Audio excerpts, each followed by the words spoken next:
We saw it on the first race of today. The wind on the top side of the course, it bent to left, which now it seems to be the case, and then all the competitors in the leaders, they need to have an extra tack to go and round Mark 1.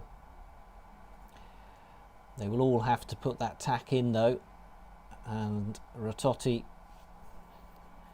still holds his lead. Pugliese is going to come straight in. I think he's on the right, at the right angle, and the others crossing behind him. So Pugliese, Ratotti, Pugliese, yeah, Pugliese comes round in Tomasi, second, and Gio. and we see them pumping to try and build up that speed again to accelerate away as they head downwind for the first time this race.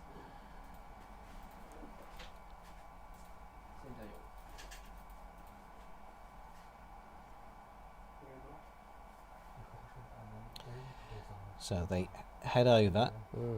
We saw one 360 from Ale Tomasi. Probably he had to make himself clear from some contact, so he take the penalty turn. For whatever reason, we miss any contact, so that's a good move from him too. We did see him drop down the fleet after that. He's sitting in 6th at the moment, Tomasi. Yes, but it's better to get something clear and to avoid any big problem afterward. Yeah, it's absolutely. He's he can now work on catching the leading 5, who are right in the centre of our screen here. So Ratotti with this nice blue wing, easily identifiable. And then we have Gio, Leclerc, and Pugliese. Pugliese going quite wide round that mark. Yeah, and Ale Tomasi, they decided to go with to the other side, yes. So Ratotti heading up this right-hand side, but Gio and Leclerc, the two Frenchmen. So we've got France in 1st, 2nd and 3rd right now, with 2 Italian riders chasing, and Kikaboy Rafik from Hong Kong, China. Oh, Ratotti's in. A mistake from Ratotti, or maybe he caught a wave or something, but he is in the water, and it's about how long it's going to take for him to recover, as Mathis Gio now takes the lead ahead of Oscar Leclerc. And Ratotti now drops back to 4th. Yes, exactly. We missed what happened to him. For whatever reason, just crashed straight into the water, and it was really close to to get himself on the ley line. It's all about his mindset now. How does he control that disappointment? How does he claw his way back up the fleet? We say this many times in qualifying, every place counts, because we're going to split the men into gold and silver fleet after the break. This is their 2nd race of the day. They've got 2 more to come, so Ratotti does have time to recover, and he started the day up with the leaders, so he's still in a good position. But Gio now takes control of this race and starts to build up his lead. Yes, and Oscar straight behind Gio, and good recovery from Ale Tomasi, which he decided to go all the way to the other side of the course. Now is in 3rd position. But everything is open. They have all of them, the last downwind legs, pretty challenging with this kind of wind. So Ale Tomasi and Kikaboy Rafik, and then Ratotti in 5th is almost rounding Mark. Yeah. And so Tomasi, who took a penalty, is now up to 3rd. We said, it was about him focusing and working his way back up the fleet. That's what Ratotti will have to do now. But it's a long distance between him and Kikaboy of Hong Kong, China. And that'll be a good result for the Hong Konger as Guillot starts to wrap up this race. Yes, it seems that Guillot has a really good speed and is able to go really deep on the downwind legs, and he really need to score a first. He need to reduce his point. Opa, we can see a big racing boat, a big racing sailing boat crossing the course. Yeah, well, they head off on their race, but we're focused on the little wing that is heading towards the finish line, and that is Mathis Guillot, who gets his first win of the day. Right behind him is fellow Frenchman Oscar Leclerc, who will take second, and then comes Italy's Alessandro Tomasi with a great result for Kicker Boy of Hong Kong, China. In fourth, and Now, Ratotti recover in fifth. Where is Ratotti? Ratotti is just coming through that gate and will take fifth place. So he'll be disappointed, but Mathis Guillot just, he bid his time. He was sitting in second and took advantage of Ratotti's error. Yeah, great result for the young Turkish. Tala 6 is really good result for him.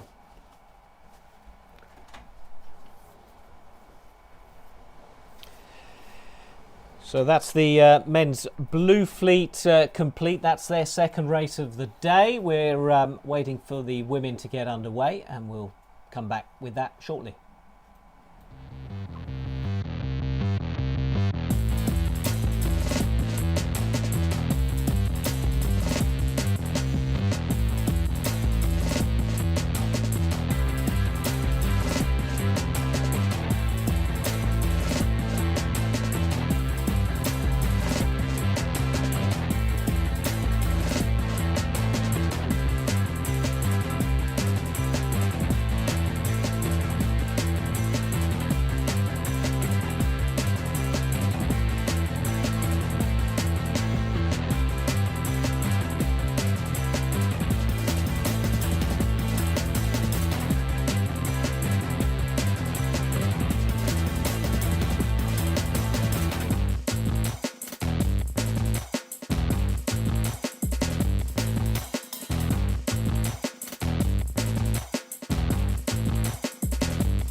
It was a day of firsts, the first day of the 2026 season, the first time the World Cup had come to Hong Kong, China.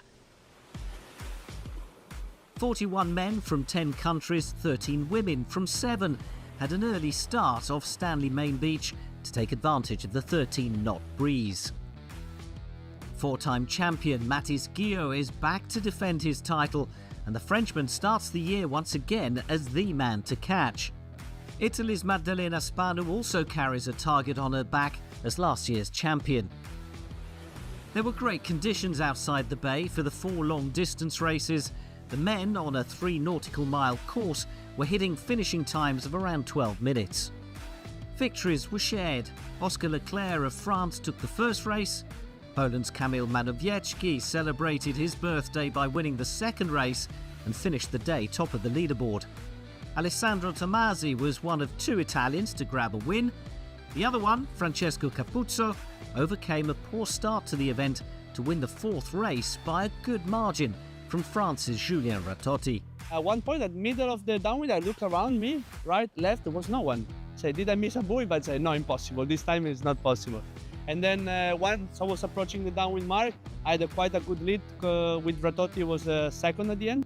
And I said, okay, that's what I'm capable of. Vina Pico dominated the women's fleet, winning 3 of the 4 races. It was an ominous performance, although defending champion Maddalena Spano was never far behind and took a victory herself. Yes, I'm so happy about my 2 wins. It's a very good day for me because I don't train a lot during this month because I am in the hospital. But now I'm very ready for this season, and it's a good beginning. It was also a great day for Chinese riders Liu Yi Zhao and Yana Li, who both pushed hard and ended the day in the top 5 overall. A very traditional opening ceremony set the scene for 4 more days of exciting and strategic racing.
It was a day of firsts, the first day of the 2026 season, the first time the World Cup had come to Hong Kong, China.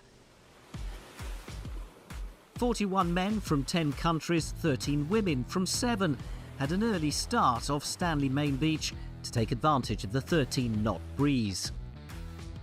4-time champion Mathis Guillot is back to defend his title, and the Frenchman starts the year once again as the man to catch.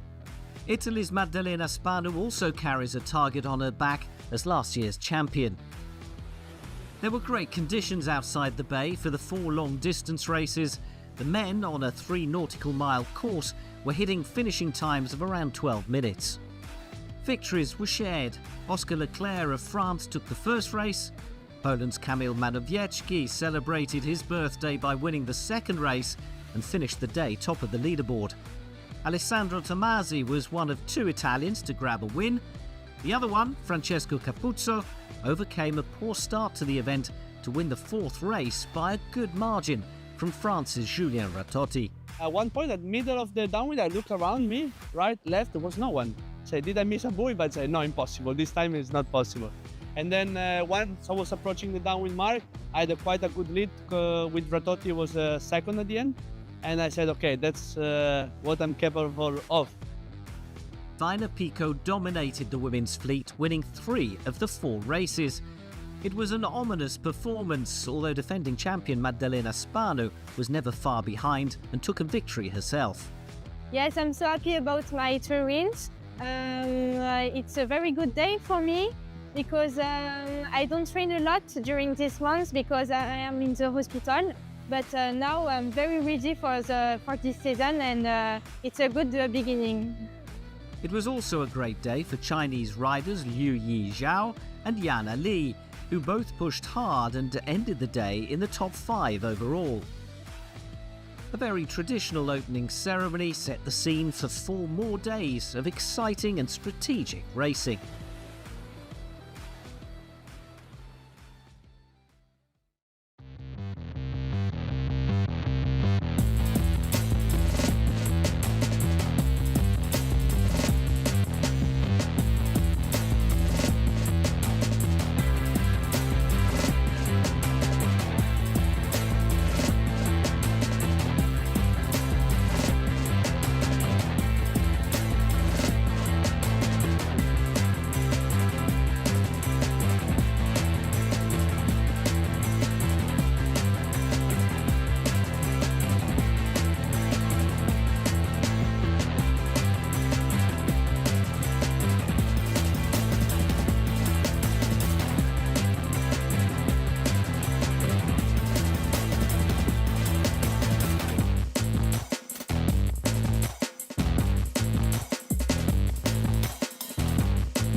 It was a day of firsts, the first day of the 2026 season, the first time the World Cup had come to Hong Kong, China.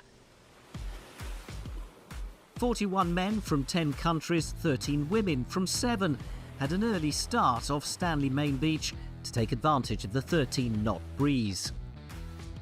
Four-time champion Mathis Guillot is back to defend his title, and the Frenchman starts the year once again as the man to catch.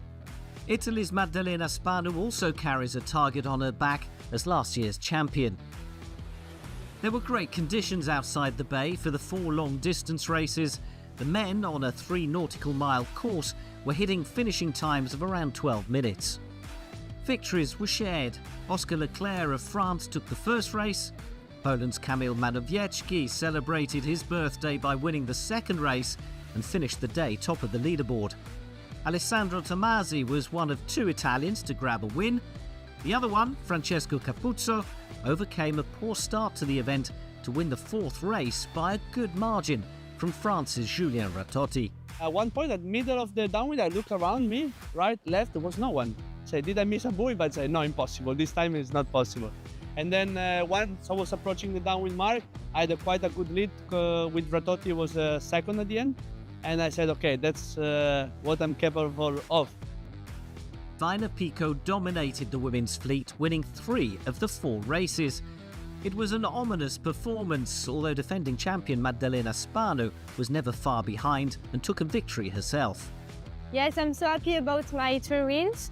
It's a very good day for me because I don't train a lot during these months because I am in the hospital. But now I'm very ready for this season, and it's a good beginning. It was also a great day for Chinese riders Liu Yi Zhao and Yana Li, who both pushed hard and ended the day in the top 5 overall. A very traditional opening ceremony set the scene for 4 more days of exciting and strategic racing.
It was a day of firsts, the first day of the 2026 season, the first time the World Cup had come to Hong Kong, China. 41 men from 10 countries, 13 women from 7 had an early start off Stanley Main Beach to take advantage of the 13-knot breeze. 4-time champion Mathis Guillot is back to defend his title, and the Frenchman starts the year once again as the man to catch. Italy's Maddalena Spanu also carries a target on her back as last year's champion. There were great conditions outside the bay for the 4 long-distance races. The men, on a 3 nautical mile course, were hitting finishing. Welcome back. We're going to go straight out onto the racecourse because we're going to have some more action in the men's competition now and Yellow Fleet. This is going to be their 3rd race of the day. They are still in qualifying if you've just joined us as they approach that start line. they are off already, and it is an upwind downwind course with a reach to the finish, and a good start there from the Italians, Capuzzo and De Amicis. Daniok of Korea also getting away well, but on splitting and going to the other side is Spanu of Italy and Thomas Proust, all of whom have had some really good racing over this competition. I'll just let you know where our overall leader is in a moment. Kamil Manowetsky, he's staying on the left hand side and is he's sort of mid-fleet right now. And okay, so the tracker tells us he's moved up in the centre of the screen there. But once again, another good start from Proust and Spanu, and Capuzzo and De Amicis are chasing up the middle of the course here. Yeah, really interesting to see Rafferty Reed just close to the leader. Really nice for him. Hopefully it's gonna keep this position until the end. He got really a good start. So Proust has tacked. Yeah, and all are tacking on starboard. Yeah, and so let's see, only Capuzzo and Ernesto is a little bit behind.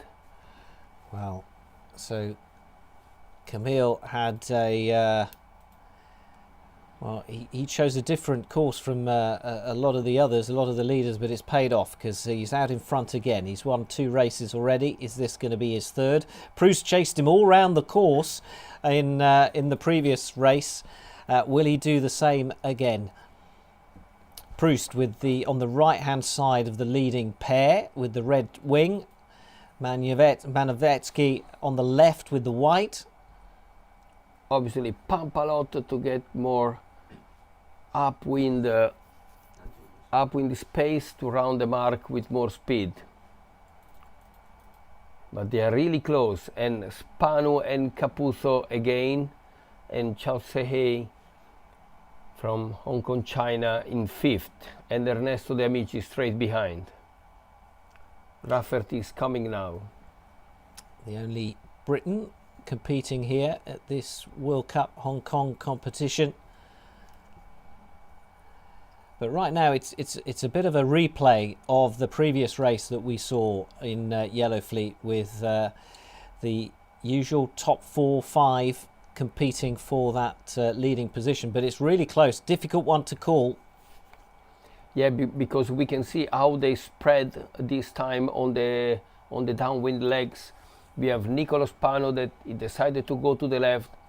He had an early jibe, probably following the gust on the center of the course. And we can see that Prost is really in a good position. He has really good power on his swing now, and is leading. And Capuzzo the same, is getting really close to Camille. Spano behind Prost, and again inside of the gate. Spano 2nd, Capuzzo, and then Camille on 4th. Change a lot, huh? Yep, so lots of lead changes, lots of overtaking. It's exciting stuff here on the bay. Some really great conditions for some close racing. And it's Proust and Spanu now battling it out for the lead. Manowetsky chasing in 3rd. And Capuzzo going choosing the other mark to go round. Going wider and across the course. Yeah, this is typical when, spot on the wind behind, that you have it behind when you go downwind.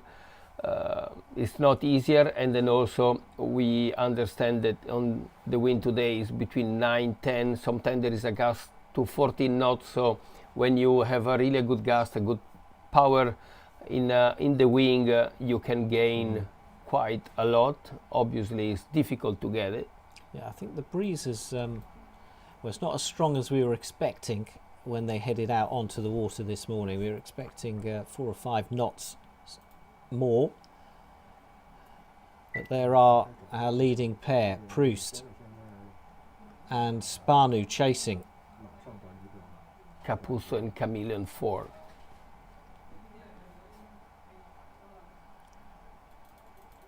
Yeah, now they are on the second upwind legs, and Spano, Capuzzo and Camille.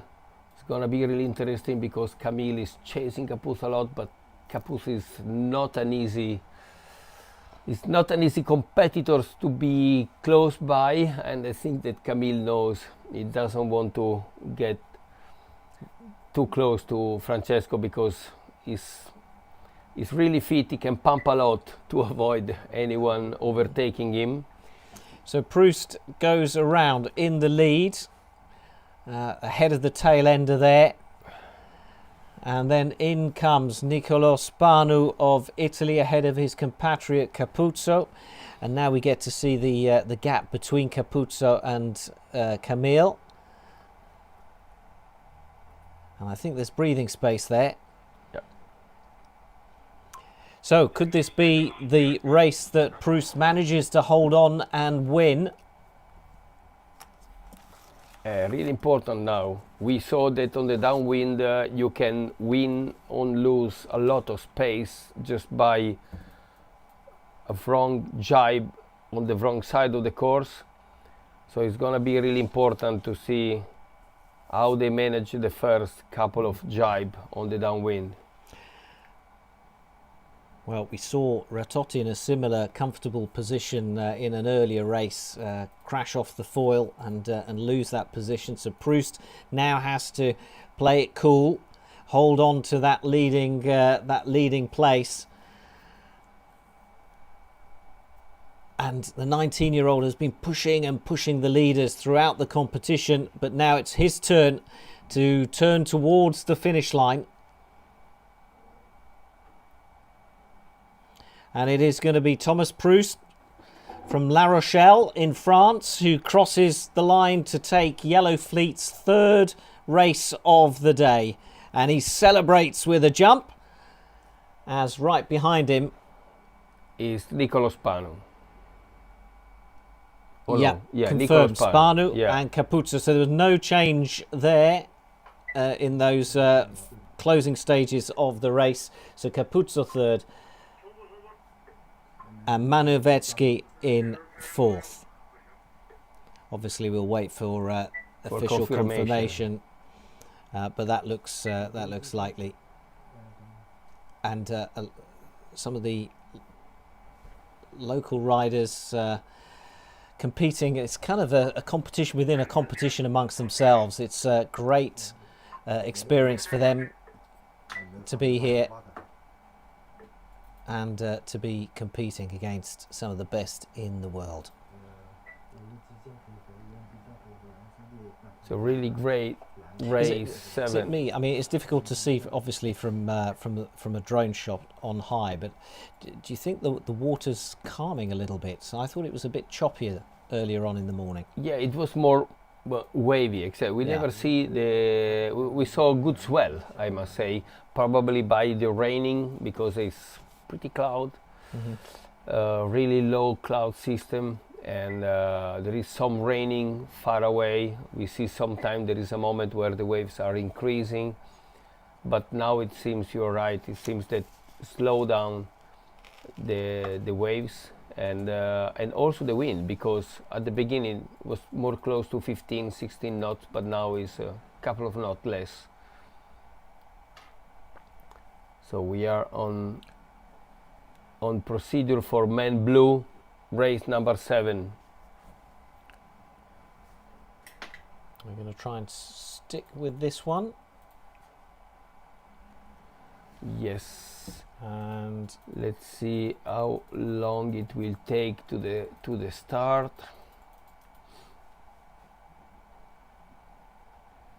On this fleet, we have to remember that we have Mathis Guillot and Ale Tomasi and Julien Ratotti.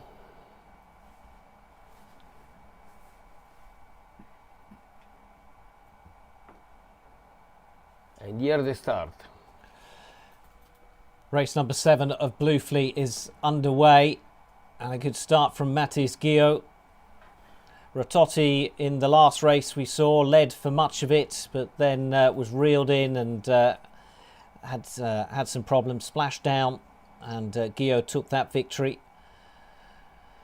And we're seeing Ratotti, Oscar Leclerc and Alessandro Tomasi coming off up this right-hand side of the course, heading towards that ley line. Upwind, downwind course, reached to the finish. And Guillot has chosen to stay further to the left and kind of stay out of all that traffic on the right-hand side. Yeah, it will be interesting to see how they cross once they will be on the ley line toward to the windward mark, because it's a pretty strange move from Mathis Guillot that it went all the way starboard, almost more than half of the upwind leg, and Gregorio Pugliese did as well, but a little bit more concentrated to the right. It's gonna be really important to see if the wind stay without bending like we saw in a couple of gusts before. Now Ale Tomasi and Julien Ratotti, they are all of them on starboard on ley line. And here's the moment. Mathis Guillot comes in towards that ley line, is going to have to tack onto it and head towards the mark, and he does so. He crosses just ahead of the others, but how far is he going to go before putting in that move? There it is. And you can see the mark ahead of them. And yeah, he's going to slot into third place there behind those two leading boats. But who's got the best angle to the mark? Yeah, this is a typical problem that we saw before. The last 100 meter, the wind is a little bit more lefty, and you have to pump a lot to keep it enough space to round in the mark. But Ale Tomasi is rounding the mark, and did you see Guillot also, if he went 50 meter after the ley line, it was the right move. It was. So Guillot slotting in behind Tomasi. That is really close. Julien Ratotti also very close in third place. But the leading pair have pulled away. They accelerated well. And Pugliese and Ratotti and Leclerc are now in a chasing battle. Yeah, we see different tactics following the wind.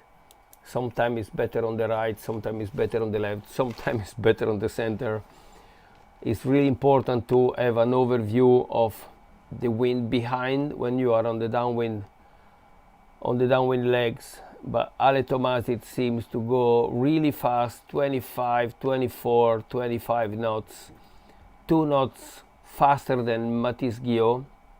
And also Ratotti is keeping really high speed together with Gregorio Pugliese. Let's see now who is crossing and managing to cross the gate. Ale Tomasi is leading now. So he's managed to hold that lead on that second leg of the race, and well, not just hold it, he has built up a little bit of a lead, a bit of an advantage over Mathis Guillot. And Ratotti and Leclerc choosing to go up the right-hand side of the course, staying away. Exactly. They're looking for something, because they can't just play, they can't just chase the leading pair. They've got to do something. Yeah, again, because the wind is patchy. So if they see a really big patch, probably darker or something like that in one side of the course, they try to get into it as soon as possible to just have more power on their wing. And I mean, with the wing foiling, 1 knot make the difference, and every second in a strong wind, it makes a difference. So it's really important for them to spot on the right move as they can tack or jibe, depends where they are, super quick. So it's really important for them. Look, everywhere in the whole course. We have to remember that the course is 700, 800 meters short, so it's it's a ring. Yeah, yeah. And that shot that we just saw from the drone gives us a really good idea of how close it is between Gio and Tomasi. But Tomasi's got a better line as they come up to the ley line. He's going to have quite an advantage, I think, over Gio.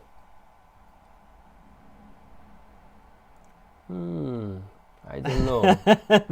That shot looks very different from the graphic we were looking at. Exactly. Let's see if he has. Ale Tomasi is in front, but there is. I'm not sure. I don't know. I think they are from. No, the one that were in front were not. No. So here's Tomasi then, and now we're just seeing Gio come round there with the yellow helmet. And so Tomasi has built up a good lead, and then it's really close between these battlers between Ratotti and Leclerc, and Leclerc just gets the advantage over Ratotti. And Pugliese behind.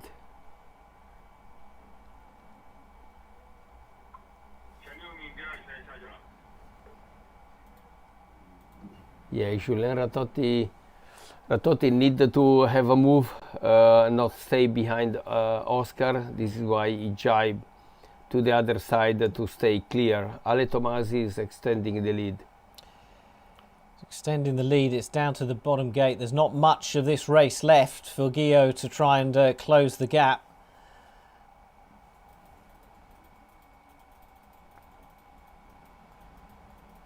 Yeah, this is Ale Tomasi all the way down.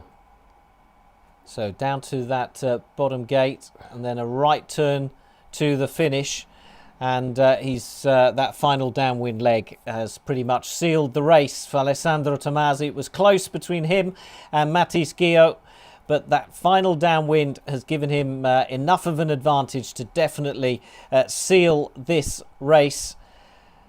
Gio took the first one that we watched this morning, and now it is the turn of Alessandro Tomasi to take victory in Blue Fleet. Gio second. Here comes Oscar Leclerc and Julien Ratotti. So that battle between those two that's been going on for the whole race has gone Leclerc's way. We saw him just nip in front of Ratotti at the top mark, and he's managed to hold that advantage. And Julien Ratotti just coming into the finish line now. We'll get a time on him. Yep, so about 8 seconds behind Leclerc. Pugliese fifth, and another good result for Rafik Kikaboy of Hong Kong, China. Yes, exactly. But they are all tied race, we can see. So it's going to be really important to keep this result, mainly from Matisse and Ale Tomasi, because the next one is going to be the last one before to jump into the gold and fleet. Silver. Yeah. Well, at this point, how you can explain how they decide who goes into gold and who goes into silver. Yeah, where's the cut-off? Yeah, the cut is just at the center, in the middle of the entire main fleets. So the two split that we had, yellow and blue. So the yellow between the gold. So everyone that is ranked on the top up, exactly, they will start to run in gold. Okay. So that is the action from men's qualifying. We're going to take a break. We'll be back with more very shortly.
It was a day of firsts, the first day of the 2026 season, the first time the World Cup had come to Hong Kong, China. 41 men from 10 countries, 13 women from 7 had an early start off Stanley Main Beach to take advantage of the 13-knot breeze. Four-time champion Mathis Guillot is back to defend his title, and the Frenchman starts the year once again as the man to catch. Italy's Maddalena Spanu also carries a target on her back as last year's champion. There were great conditions outside the bay for the 4 long-distance races. The men, on a 3 nautical mile course, were hitting finishing times of around 12 minutes. Victories were shared. Oscar Leclerc of France took the first race. Poland's Kamil Mazowiecki celebrated his birthday by winning the second race and finished the day top of the leaderboard. Alessandro Tomasi was one of 2 Italians to grab a win. The other one, Francesco Capuzzo, overcame a poor start to the event to win the 4th race by a good margin from France's Julien Ratotti. At one point, at the middle of the downwind, I look around me, right, left, there was no one. Say, did I miss a buoy? But I say, no, impossible. This time it's not possible. And then once I was approaching the downwind mark, I had quite a good lead with Ratotti was second at the end. And I said, okay, that's what I'm capable of. Vina Pico dominated the women's fleet, winning 3 of the 4 races. It was an ominous performance, although defending champion Maddalena Spanu was never far behind and took a victory herself. Yes, I'm so happy about my 2 wins. It's a very good day for me because I don't train a lot during these months because I am in the hospital. But now I'm very ready for this season, and it's a good beginning. It was also a great day for Chinese riders Liu Yi Zhao and Yana Li, who both pushed hard and ended the day in the top 5 overall. A very traditional opening ceremony set the scene for 4 more days of exciting and strategic racing.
It was a day of firsts, the first day of the 2026 season, the first time the World Cup had come to Hong Kong, China. 41 men from 10 countries, 13 women from 7 had an early start off Stanley Main Beach to take advantage of the 13-knot breeze. 4-time champion Mathis Guillot is back to defend his title, and the Frenchman starts the year once again as the man to catch. Italy's Maddalena Spanu also carries a target on her back as last year's champion. There were great conditions outside the bay for the 4 long-distance races. The men, on a 3 nautical mile course, were hitting finishing times of around 12 minutes. Victories were shared. Oscar Leclerc of France took the first race. Poland's Kamil Mazowiecki celebrated his birthday by winning the second race and finished the day top of the leaderboard. Alessandro Tomasi was one of 2 Italians to grab a win. The other one, Francesco Capuzzo, overcame a poor start to the event to to win the fourth race by a good margin from France's Julien Ratotti. At one point, at middle of the downwind, I look around me, right, left, there was no one. Say, did I miss a buoy? But say, no, impossible. This time it's not possible. And then once I was approaching the downwind mark, I had quite a good lead with Ratotti was second at the end. And I said, okay, that's what I'm capable of. Vina Pico dominated the women's fleet, winning 3 of the 4 races. It was an ominous performance, although defending champion Maddalena Spano was never far behind and took a victory herself. Yes, I'm so happy about my 3 wins. It's a very good day for me because I don't train a lot during these months because I am in the hospital. But now I'm very ready for this season and it's a good beginning. It was also a great day for Chinese riders Liu Yi Zhao and Yana Li, who both pushed hard and ended the day in the top 5 overall. A very traditional opening ceremony set the scene for 4 more days of exciting and strategic racing.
It was a day of firsts, the first day of the 2026 season, the first time the World Cup had come to Hong Kong, China.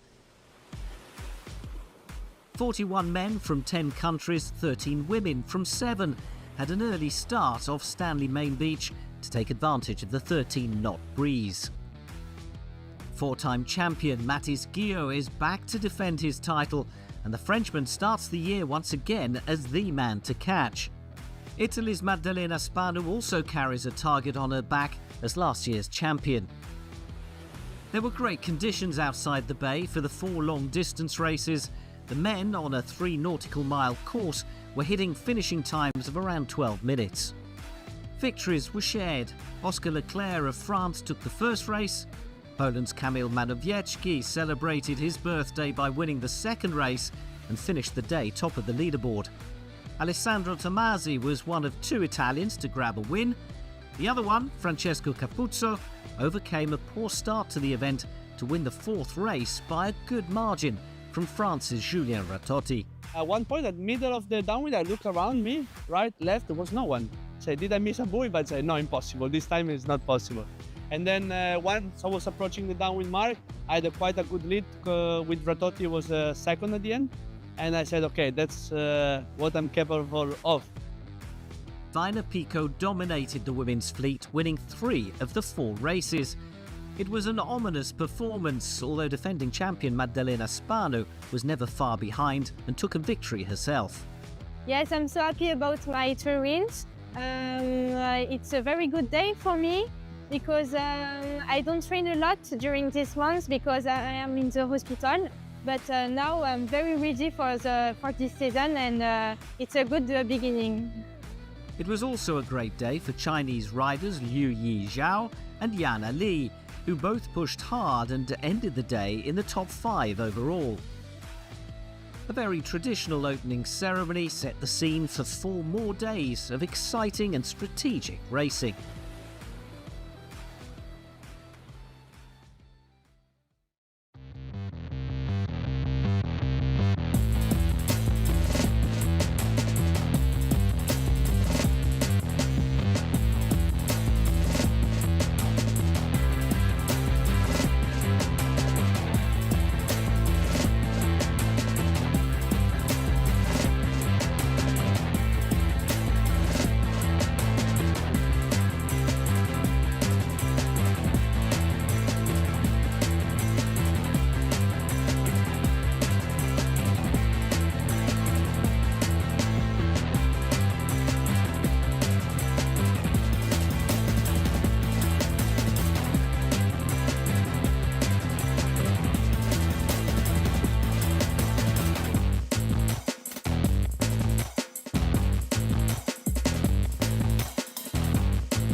It was a day of firsts, the first day of the 2026 season, the first time the World Cup had come to Hong Kong, China. 41 men from 10 countries, 13 women from 7 had an early start off Stanley Main Beach to take advantage of the 13-knot breeze. 4-time champion Mathis Guillot is back to defend his title, and the Frenchman starts the year once again as the man to catch. Italy's Maddalena Spanu also carries a target on her back as last year's champion. There were great conditions outside the bay for the 4 long-distance races. The men, on a 3 nautical mile course, were hitting finishing times of around 12 minutes. Victories were shared. Oscar Leclerc of France took the first race. Poland's Kamil Mazowiecki celebrated his birthday by winning the second race and finished the day top of the leaderboard. Alessandro Tomasi was one of 2 Italians to grab a win. The other one, Francesco Capuzzo, overcame a poor start to the event to win the 4th race by a good margin from France's Julien Ratotti. At one point, at the middle of the downwind, I looked around me, right, left, there was no one. Say, did I miss a buoy? But I said, no, impossible. This time it's not possible. And then once I was approaching the downwind mark, I had quite a good lead with Ratotti was second at the end. And I said, okay, that's what I'm capable of. Vina Pico dominated the women's fleet, winning 3 of the 4 races. It was an ominous performance, although defending champion Maddalena Spanu was never far behind and took a victory herself. Yes, I'm so happy about my 2 wins. It's a very good day for me because I don't train a lot during this month because I am in the hospital. But now I'm very ready for this season, and it's a good beginning. It was also a great day for Chinese riders Liu Yi Zhao and Yana Li, who both pushed hard and ended the day in the top 5 overall. A very traditional opening ceremony set the scene for 4 more days of exciting and strategic racing.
It was a day of firsts, the first day of the 2026 season, the first time the World Cup had come to Hong Kong, China.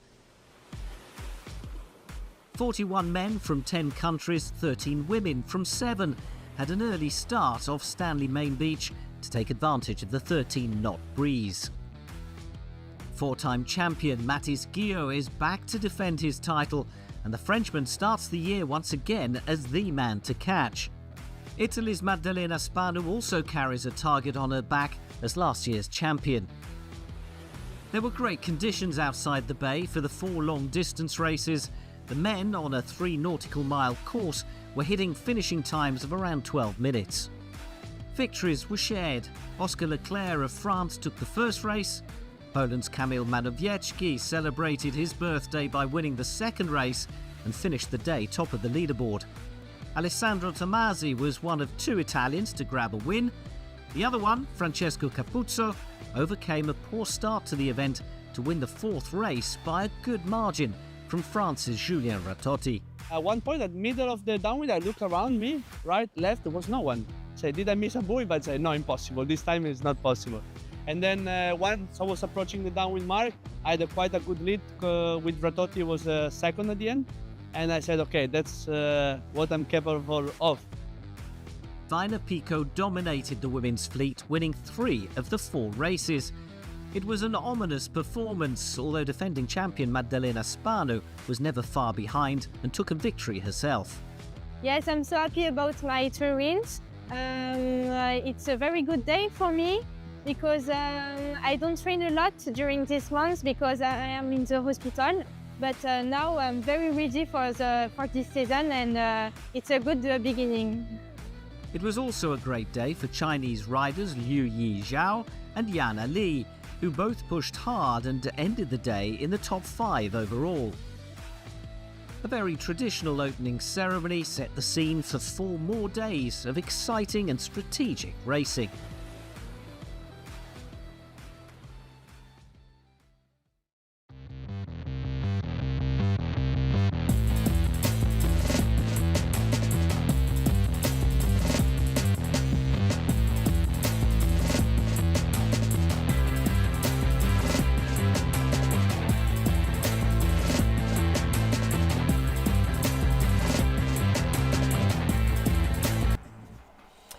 Welcome back. We're coming to the climax of the morning qualifying sessions here in Hong Kong, China. It's been a kind of a day of firsts, hasn't it, really? Because it's the first live stream of the season. It's the first event of the season, and it's the first time the World Cup has come to Hong Kong, China. And it's providing us with some really close tactical strategic racing. So let's head out straight onto the course. We're just a few seconds away, as you can see, from the start of this race. This is men's blue fleet, and it's race number 8, so qualifying race 8. It's their last one of the morning, their last one before they split into gold and silver fleet. So here they come, the last few seconds into the start, and they're just going along that start line, and they are away. We've got Pugliese and Mathis Guillot and Alessandro Tomasi, who won their previous race, all in the hunt, and there in the middle of the screen are your leading riders. Yes, and we see as before a bunch of them on the right side of the course. Kiva Boy Rafik and Ratotti and Oscar Leclerc are the only 3 on port. All the rest are on starboard, going to the left side of the course. Again, the wind is shifting right to the left, to the right. We see 10-degree different angle from the previous race. So it's pretty northeasterly wind by the mountain into the channel outside. So the wind is not really steady. So it's really important to spot on where to go, depends on your heat. And the land masses, the islands, and even the skyscrapers can often have an effect on things. Yes, exactly. This is why the tactics and the strategic plan that they do or they think before the start is really important. And obviously see always if you need a plan B, because probably you have more wind on the left side, and during the upwind leg then you spot on some more gas on the right side, so you have to change your plan and go to the other side if you are clear. 4 times world champion Mathis Guillot of France with the black wing. To his left with the white wing and the black stripe is Italy's Alessandro Tomasi. They are currently our first and second riders in this race. As you can see, they're coming up to the ley, and once again Rafik Kickaboy having another great run. We'll see how he comes out at this top mark. I can see the blue Zauli wing, I think, the Julien Ratotti wing, and someone's gone in the water there. We'll let you know who that was in due course. Ratotti is round just ahead of Oscar Leclerc. Those two French guys have been battling it out in pretty much every race, side by side. Gregorio Pugliese also rounds in 6th place. He's round. Looks like it was Lin Kaiwa Era who fell in as the rear enders come round that top mark. So out in front then, Guillot, Tomasi, and then chasing them, Ratotti and Leclerc. Yes, 3 French and 1 Italian. Like we see the battle between France and Italy all the time. In one side or the other is, I think they have really a good time over there. It seems that you can see more white caps. I don't know if it's just a different angle, but it seems it's a little bit more windy than before. Down to the bottom gate for the first time, and already we're halfway through this race. It's fast and furious. Guillot is round, and when we get, so Tomasi is staying close. There's really very little between them.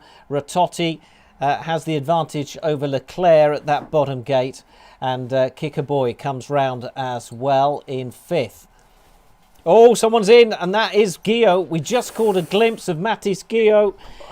He is in the water, and so Tomasi of Italy is away. He now just has to play it safe. I wonder if he even knows his competitor's fallen in. He'll soon find out when he's no longer there on his shoulder. And now Oscar Leclerc has moved up into second, with Julien Ratotti also challenging. And Kickaboy, Rafik and Gregorio Pugliese straight behind. So Mathis Guillot is back up and running, but it's going to be a very long way back, and he's running out of time. Yes, probably Alessandro Tomasi didn't see when Mathis fell in the water during the tack, and he will just figure out when he will tack soon, probably, and come to the other side. Yeah. The Hong Konger has already tacked onto the ley line on this second upwind leg. Tomasi also tacks now. And so, well, we'll see what the wind does between now and the mark, but he should be on a straight course to that turning point. So over on that, coming in on that right-hand side is Julien Ratotti and Oscar Leclerc. But I think the big gain on this leg has been Kickaboy. Yes, Kickaboy, we have to remember that he did really a great start on the center of the starting line, and it went straight away outside of the pack. So he's keeping his position, no mistake, and his rounding mark on 3rd position. Right, so we now know there's a big gap now between the leader Tomasi. He'll be heading downwind for that final time, knowing that he's just got to stay safe, and the race is his, and it'll be his 2nd race win of the day. So Julien Ratotti and Oscar Leclerc, that is a battle for 2nd. And well, they've just gone out of shot on the right-hand side of the screen. But when we get them back, it'll be interesting to see what the distance is between Ratotti and Leclerc. But they're matching each other pretty much equally for speed, really, those two French guys.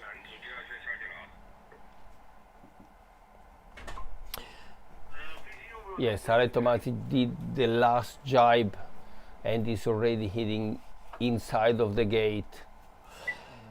So down to the final reach to the finish line for Alessandro Tomasi of Italy. He's going to claim his second win, and it was handed to him really on a plate by Mathis Guillot, who ended up in the water, and we'll find out why in due course. But that is another great result for Tomasi, and we will see him obviously go up the leaderboard, and that pretty much guarantees his position in Gold Fleet for the afternoon's racing. Yeah, it was really a good.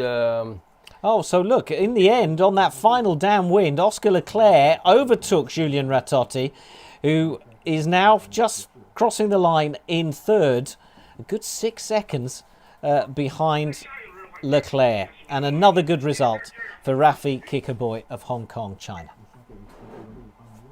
Yeah, so for them was the last race of the qualifying series, Blue Fleet race 8. So now all the results are in, and we will then spot the top 20 that they will start on the afternoon session on Gold Fleet.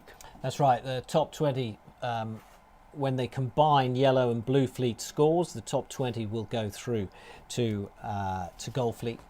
The rest will go into silver. We've got the women still out there on the course. So yellow and blue men are now making their way back to the bay. We can't quite see them yet. It's actually quite a distance to come back in. The women are 2 minutes away from starting their final qualifying race. So we'll pick them up on this graphic. Maddalena Spanu and Vaina Pico and Izet Segura are leading 3 women going into the day's racing. We brought you one of their qualifying races already. That was won by Vaina Pico. Maddalena Spanu was second, but it was a terrible result for Izet Segura, who finished well down the fleet. Yes, we saw a couple of good results from the Chinese Yana Li on previous. Yeah, Yana Li really impressing on these waters of Hong Kong. Youth world champion, showing that she's making the step up to senior level here. So this will be an upwind downwind course, final reach to the finish. It's a very short reach, sprint finish for the women. And this is the final qualifying race of the morning. No split in the women's fleet. I think we've got 13 riders in all. Almost 30 seconds to start. All of them on starboard. Only Yana Li decided to start on port. So not easy when you are alone on port. You have to sneak in to find your spot to get and cross all the pack that they will start on starboard. Not easy unless she's not able to start in top. But final race in women's qualifying in the morning session, and they're all away. Yana Li choosing to go it alone and go up this right hand side, but here are the leading pack. We've got Spanu and Yinhuo Dong of China as well in the mix, with Vaina Pico trying to close in on them as well. Really interesting, this analysis on the left of your screen, where Maddalena Spanu almost hit by 5 meters, little bit more than 5 meters, the distance from the best line, starting line, which is really good. I mean, 5 meters is 0 whatever second, and the maximum speed was hitting by Juno Dong at 7 knots, crossing the starting line. So our first look at the leaderboard right now in this race. Spanu, Segura and Dong, with Vaina Pico in 4th place. We're not used to seeing Vaina Pico so far so far down. But it's very early days as the leaders go out to this left lay line. And we'll tack back in. And a very different angle from Spanu. Yeah. She tacked much angle. further out than Segura. Yeah, this is really difficult to judge from the graphic when they are on the center of the course, but we will see soon because it's less than 2 minutes the upwind legs, and soon we will see Vaina Pico as she's the fastest, the far right. Yeah. So yeah, now she's tacking. Let's see if the angle of the wing allowed her to go straight to the mark. And you can see her coming in with the red wing on the top of the screen, and it looks like Spanu is going to be well ahead. But of course she's got a tack into the mark, and that could give the French woman a chance to come in. And you can see just how close now the top three are. It's Spanu of Italy. It's Pico of France, and Izet Segura of Spain in third. Exactly. You see how far they were, and they get really close and close when they're around the top mark. So there is Pico just going out of shot. What does she do? Does she stick with Spanu, do you think? She try for sure, Vaina. She try always to go deeper, and she's pumping a lot, and probably she will use also, she's lighter than Maddalena, so she will try to work more with the wing and to have a deeper angle. So let's see if it's gonna pay off. Not easy. You really need to have the right wind behind, and as you can see, looking from the graphics, if let's see, we needed to wait until the end, but the early jibe that she did with the big gust behind her, probably it was a good move. Yana Li in fourth place now, the Chinese rider who has impressed this morning. But our leading three right in front of us there. That's Maddalena. Yeah. Maddalena in second, 2, and 3 and 4. Here we go. Vaina Pico at the bottom gate for the first time. So we're halfway through this race. These races around about 7-8 minutes long. And Vaina Pico has had a great downwind leg. Maddalena, she's the only one that decided to go to the other side just to stay clear. She was too close to the other, so she decided to go completely to the other side, to the left side of the course. As you can see how cloudy it is, this is why the wind is not really predictable. It's really important to keep your eyes always far away from where you are to make sure that you're gonna go to the right side of the course and make your right call on tacking or jibing, in this case of tacking, because it's the second time that they have to round the top mark. And the drone is in top of Maddalena Spanu, now on starboard, should be almost close to the ley line, the left ley line. Yes, spotted. And here we are. Let's see what's happened when they're gonna cross each other with Vaina Pico, which she was all the way to the other side. So it's gonna be really important. It was a perfect split. Those are the one. Here we go. Now, good eagle-eye view. So we've got Vaina Pico. She's coming in on the right-hand side of the course. Behind her, as you can see, is Segura. Now, coming into screen from the left is Maddalena Spanu. And difficult to tell from this graphic who has the advantage. When we cut to our live pictures out on the water, we'll get a good idea, but it certainly looks like Pico is going to be out in front, Spanu in second, or will it be Segura who catches the Italian at this point? So definitely Vaina, she's leading and Maddalena, she will be able to tack in front of Izzet. Yep, she does that. And then it starts to accelerate away and comes into the mark. You could see her just catch the wind, couldn't you? And suddenly speed up into the mark. So it is Pico first, Spanu second, Segura third, and Jana Lee following them. There you go, in fourth place. Pico is away on the final leg, heading down to the bottom gate and the reach to the finish. Now, can Segura catch Spanu? And do you think Spanu is even trying to catch Pico, or do you think she's thinking, hey, I'm happy with second here? I mean, Pico, she has really a big lead and is just a minute away from the gate.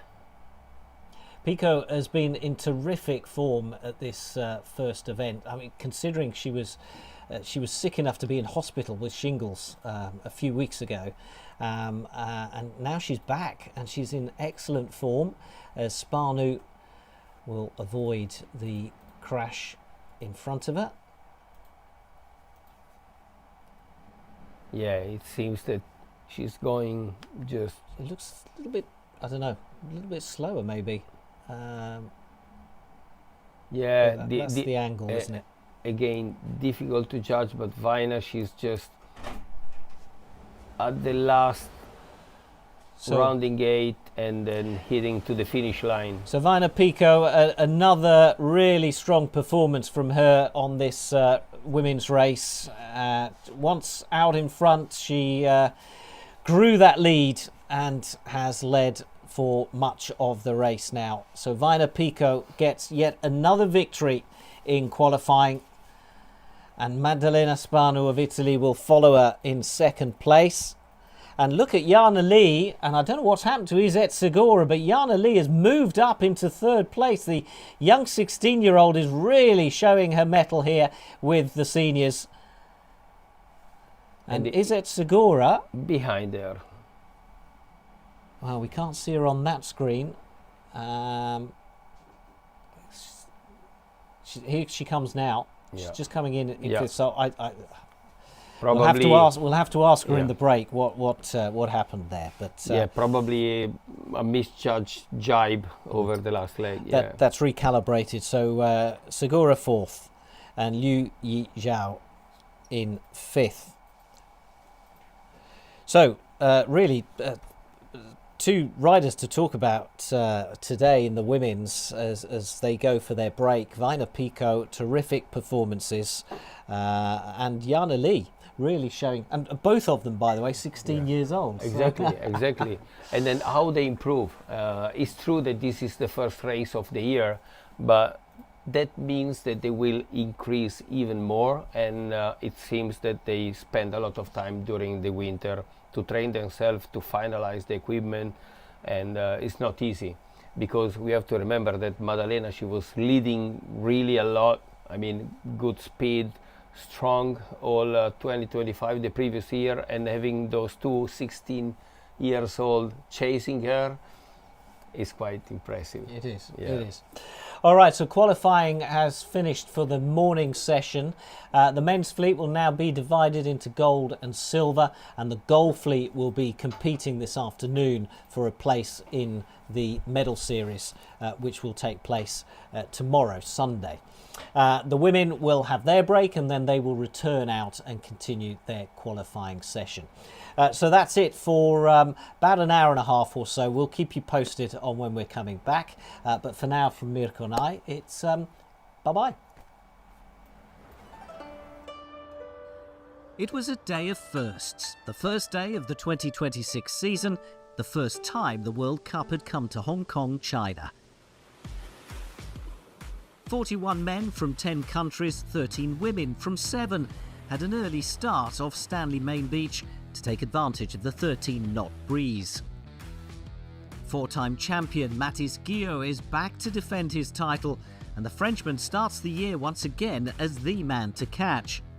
Italy's Maddalena Spanu also carries a target on her back as last year's champion. There were great conditions outside the bay for the 4 long-distance races.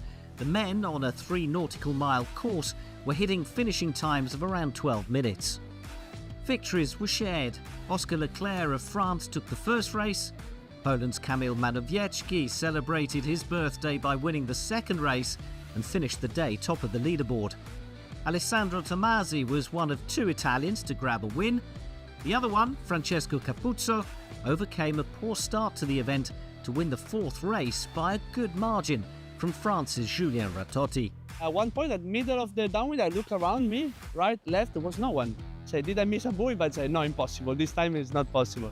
And then once I was approaching the downwind mark, I had quite a good lead with Ratotti was second at the end. And I said, okay, that's what I'm capable of. Vina Pico dominated the women's fleet, winning 3 of the 4 races.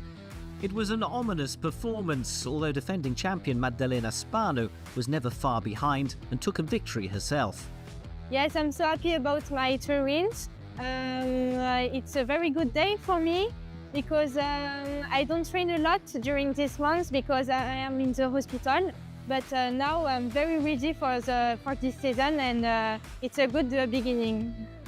It was also a great day for Chinese riders Liu Yi Zhao and Yana Li, who both pushed hard and ended the day in the top 5 overall.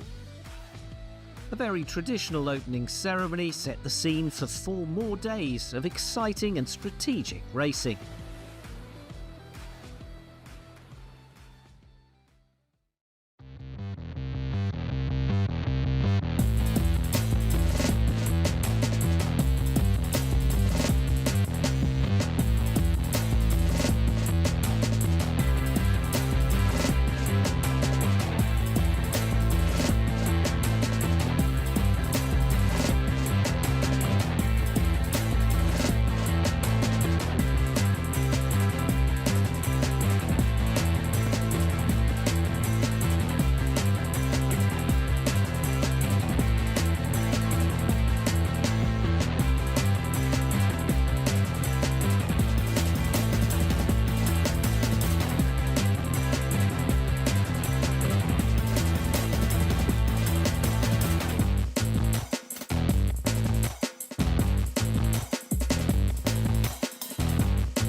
Thank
you.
Wingfoil.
Hello, welcome back if you were with us earlier. Hello and welcome if you're tuning in for the first time. It's, what is it, 4:30 Mirko here in Hong Kong, China.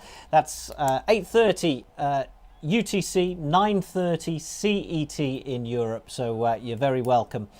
We've had a mixed day of weather here. It's been a little bit rainy. The blue skies are out now.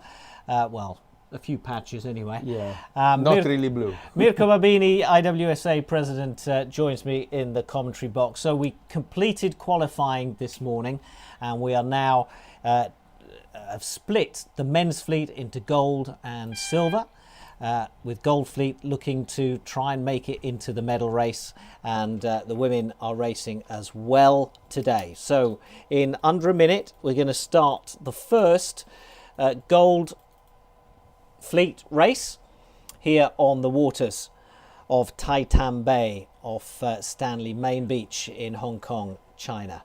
And conditions wise, things have changed slightly from this morning. Yes, exactly. We see the wind turn a little bit more easterly, and it decreased a little bit because now we can see the speed check, the wind speed check is between 8 and 10, 11, no more than that. So it's definitely lighter than this morning.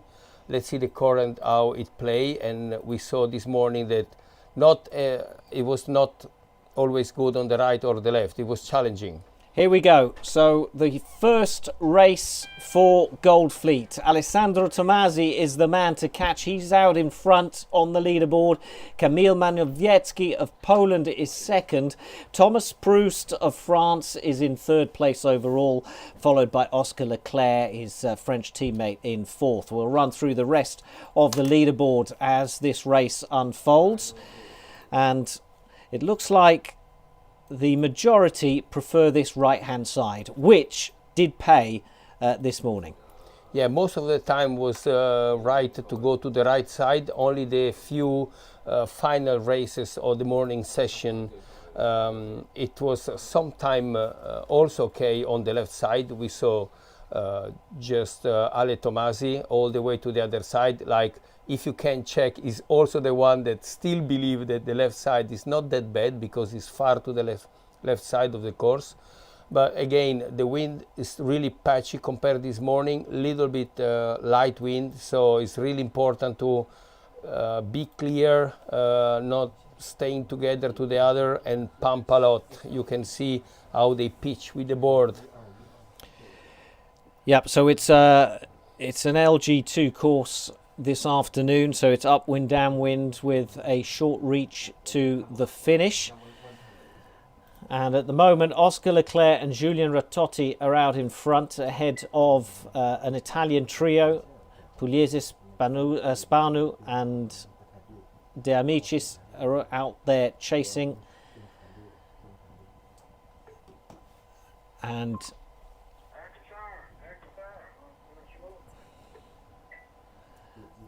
so our leader, Julien Ratotti, with the blue wing, is heading up to that first mark.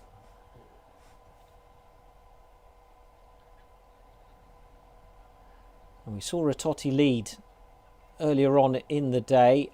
He led for much of the race and then had he just lost focus and had a splashdown and saw the rest of the fleet speed past him. He's now in that leading position and will want to show that he can focus all the way to the end, and he'll try to build that advantage.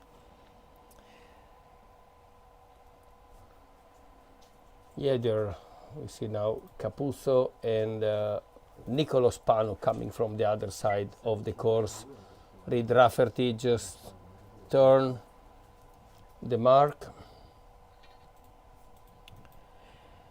I've got to be a little bit careful because both De Amicis and Ratotti have bright blue wings. And they are close each other. They are. So this gives us a good bird's eye view now. So Ratotti going out to the right hand side. Kamil Manowiecki with the white sail is trying to stay close. And so down to the bottom mark and round it goes Ratotti. And then it's Camille on the blue bib. Yeah, because we have now the yellow bib, the blue and the red and the green, which the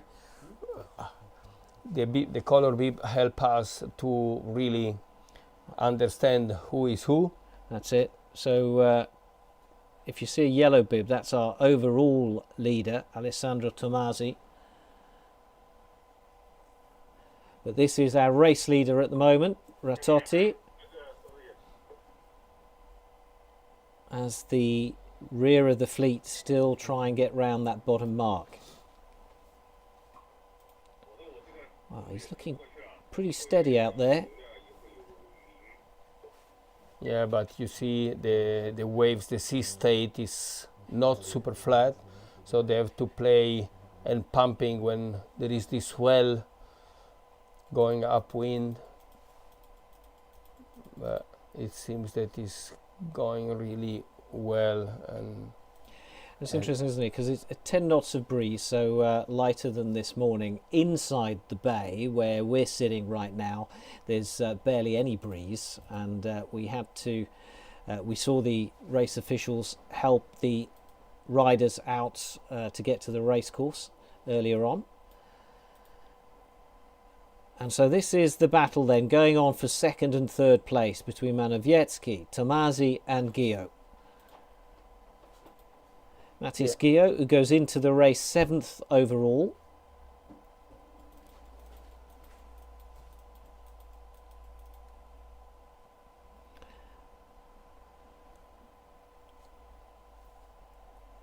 He's pumping a lot. Ratotti, this morning, you remember, this morning it was the race that we were close to say is gonna be winned by him, but at some point he crashed without a reason and he lost the opportunity to score a bullet this morning. I think you spoke to him afterwards, didn't you? He said he just lost focus. He just lost, yeah, he was just not pay attention, and it's just a second. But now he learned, I guess. He will stay 100% focused. Well, let's see how he does as he goes down to that bottom mark. He's heading to the finish line. One more turn before he reaches that reach to the finish. De De Amicis just going out a shot on the right hand side.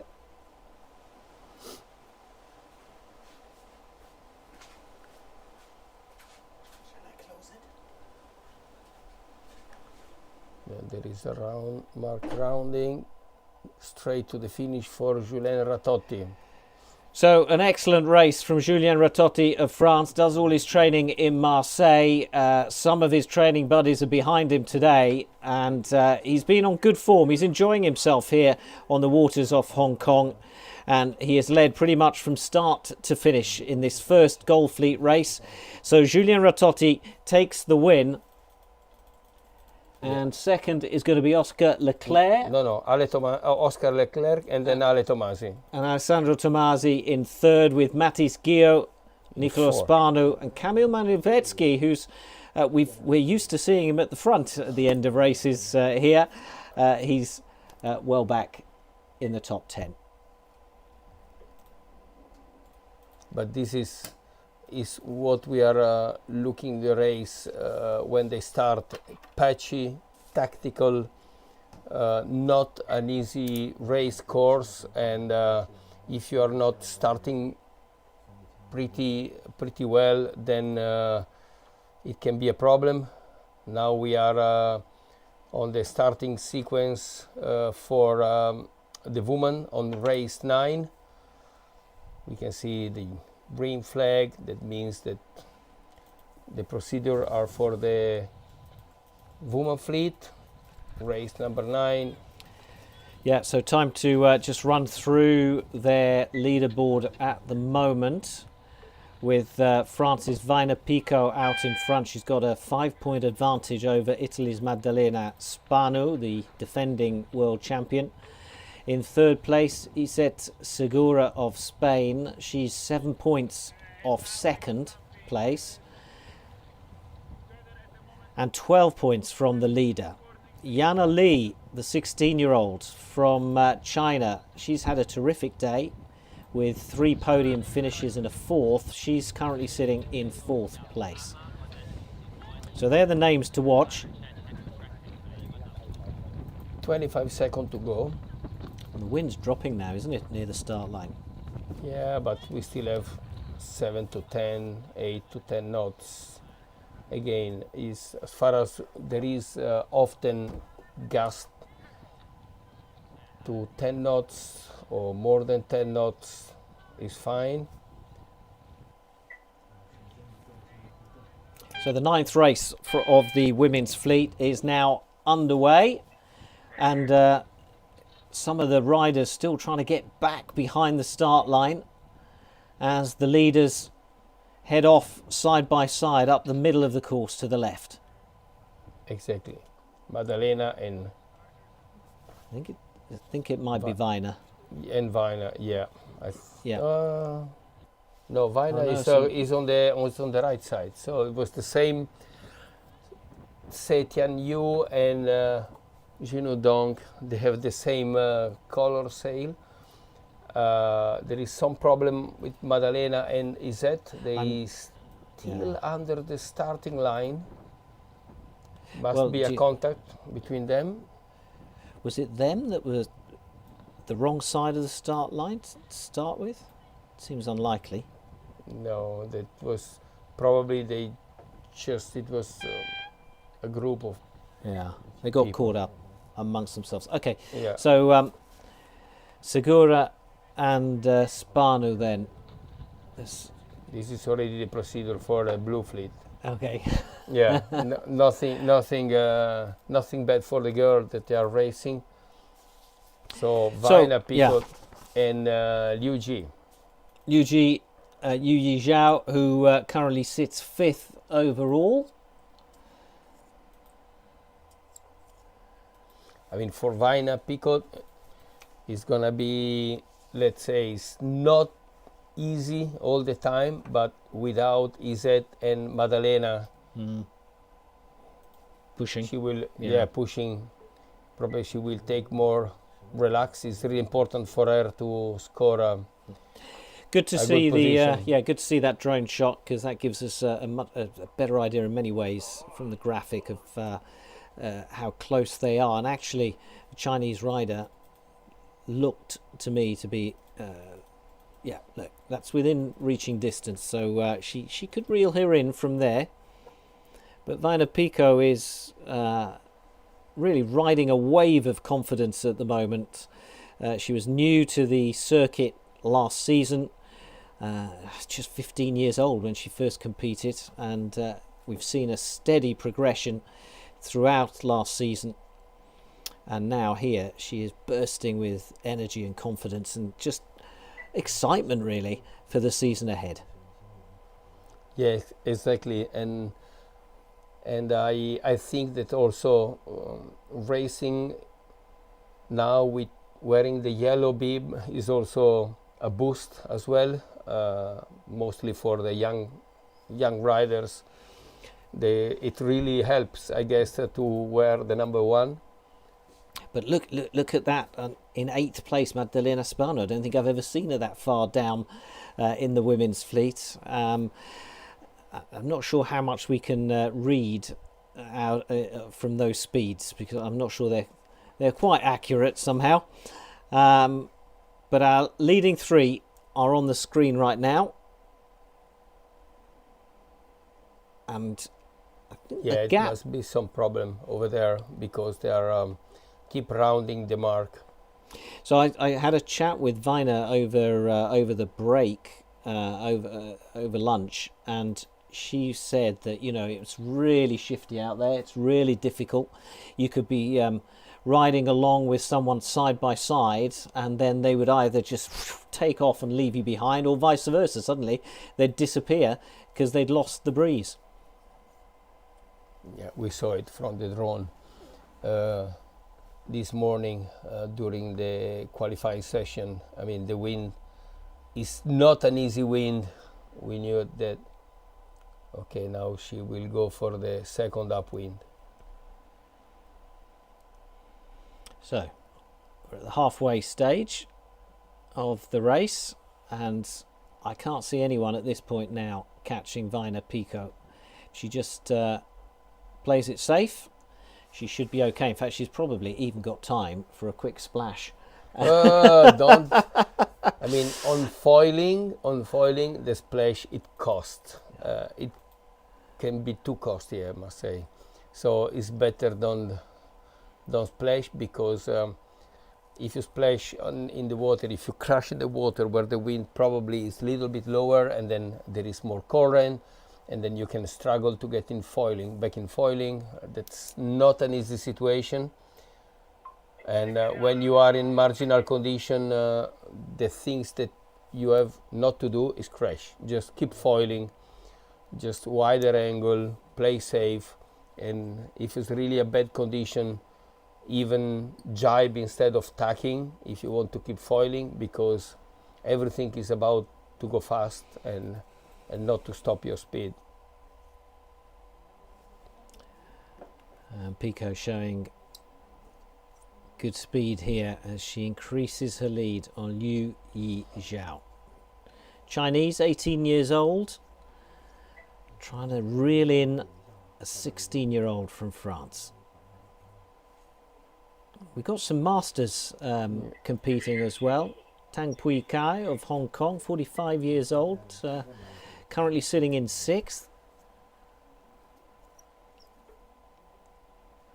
Yeah, we have quite a mix of ages. Yeah, a lot of mix, which is good. That means that this sport is start collecting really different athletes, different age, but also in the men. Did you see a few kids are really kids?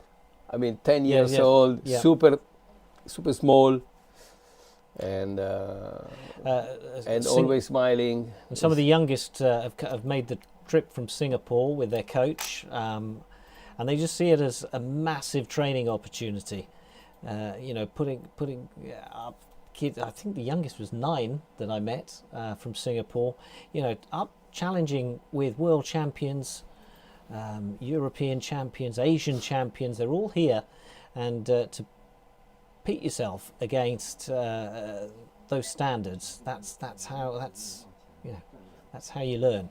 So well done to them. Now we're watching Vina Pico on that final downwind now, getting ever further ahead.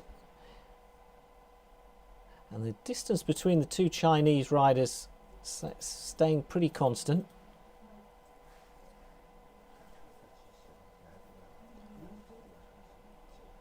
Yeah, they have almost the same speed upwind. Now she decided to stay more on the right, but I guess because she want to go just for one tack, not taking any risk.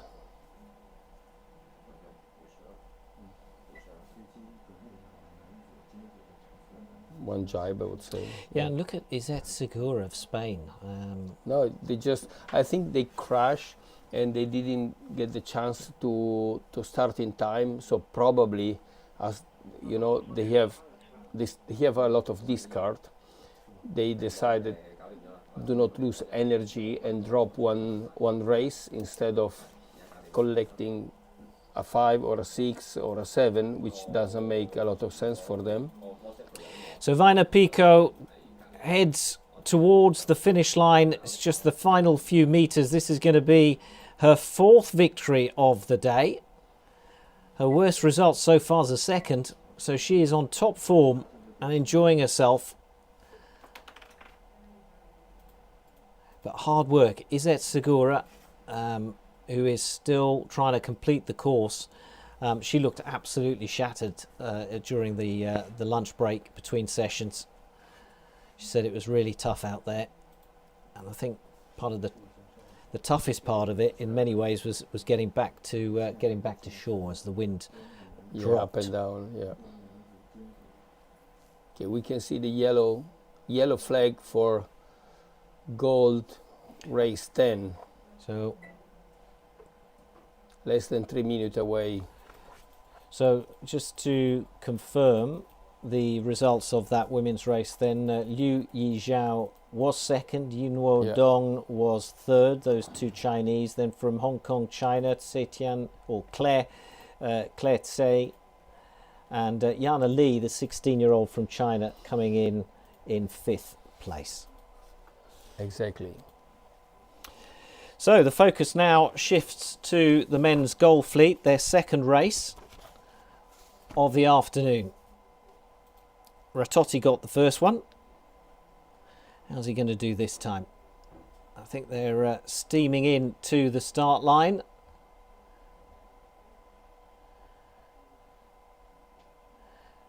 The majority coming in from this committee boat end.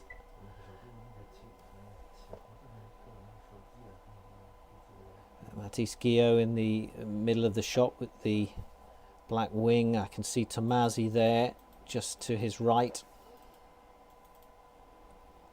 Wait a second, I need to. I don't see the. It's a good start from Ernesto De Amicis with his new Zauli wing. And again, Ratotti and Leclerc, they know each other very well. Yeah. And they're certainly sticking close to each other. Thomas Proust, what a day he's had in this morning's session. He won his first ever race in the World Cup. So he is buoyed by that. And Rafik Kikaboy of Hong Kong, China, he's also having a great day.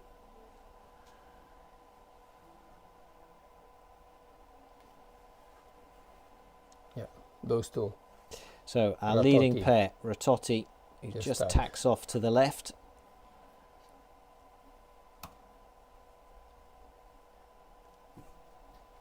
And only Thomas Prost is in front of him.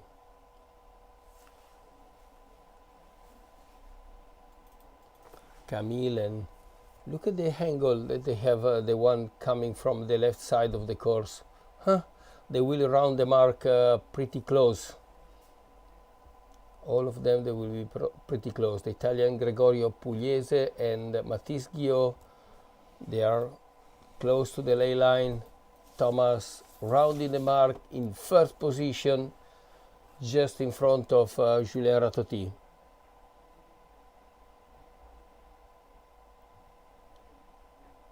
Good lead. Good lead for Thomas. The young French today probably really like this kind of condition. But Ratotti and Manowiecki of Poland side by side. Ratotti Decide to jibe. jibes away. Stay on the clean wind.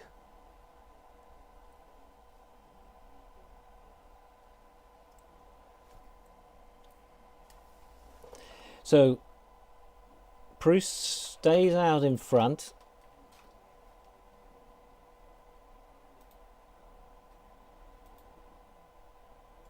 And got a few connection issues here.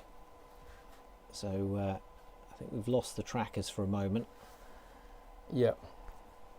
But it's not But, changing. yeah, in front of... no, not really. It's coming from the other side, Ratotti.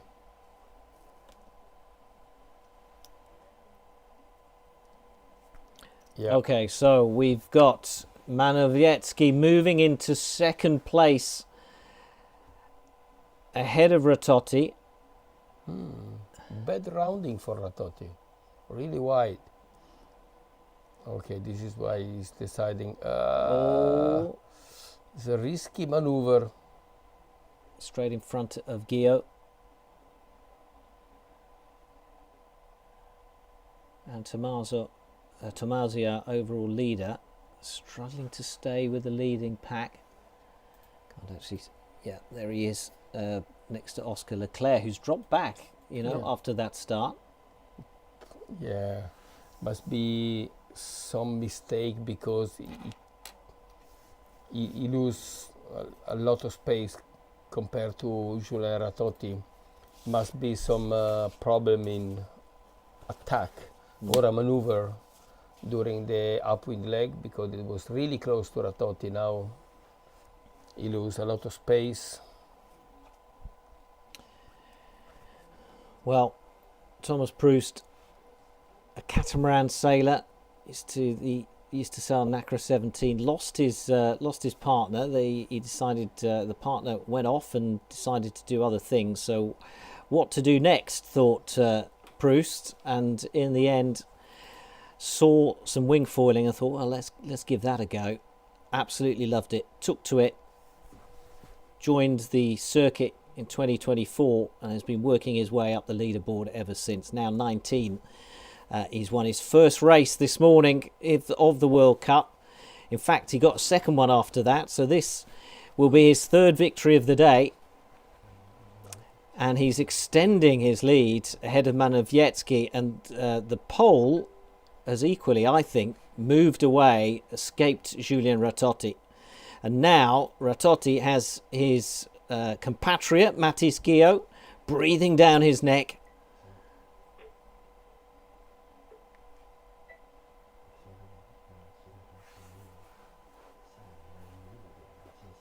He's pumping. Keep the speed, use the waves. When you are in this position, you can't make any mistake. You can see the mark at the bottom of the course for the last mark rounding before The finish. the finish. Yeah.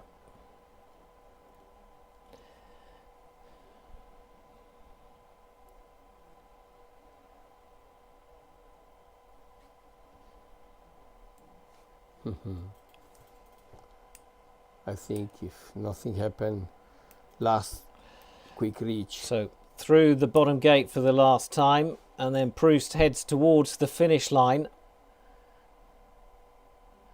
All that training he's been doing in La Rochelle on his own over the winter period has paid off. He's come back flying here in Hong Kong, and Thomas Proust takes another victory today. Exactly. Well done for Thomas. Right, let's And have a look. What's behind happening the- behind in the battle for second? Ratotti's come from well behind to close on Manowiecki, but the Pole will take second, Ratotti third. And we've got Gregorio Pugliese in there of Italy as well. He's always been challenging the top 5 all day, and he's finally made it into the top 5. Mathis Gio, our defending World Cup champion, finishes 5th. Then comes Capuzzo and Tomasi, our overall leader, going into this session, finishing in 7th. Yeah, I must say that Tomasi, not normal to see him in 7, like Capuzzo also in 6. That's pretty strange to see them so far from the leaderboard, but that's the condition. Yeah, another good race. It's been some fascinating strategies and tactics with these difficult breezes as we just wait for the next women's race. Not long to go.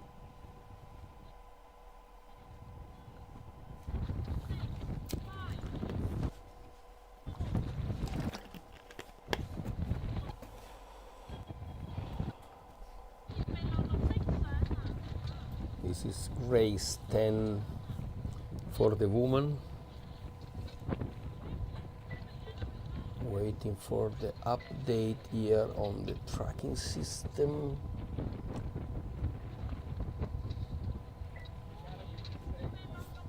Here we are.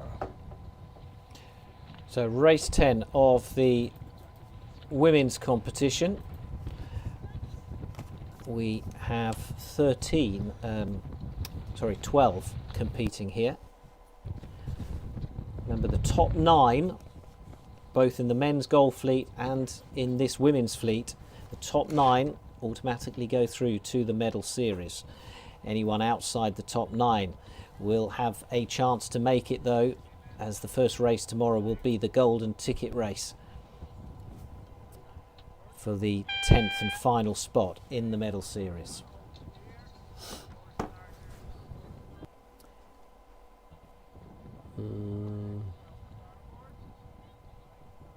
I think we're away. We're away in the women's race, race number 10. And Jana Lee getting a good fast start off the start line. But it's Vaina Pico who is out in front. Once again, Jana Lee of China. Liu Yi Zhao and Yin Yuo Dong are 2nd, 3rd and 4th. There we go. So I was just trying to identify those wings, but that's confirmed now by the graphic.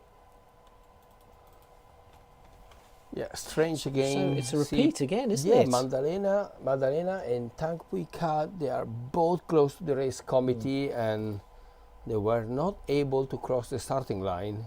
Really strange, because 1 and 2, I mean, it's not a good sign.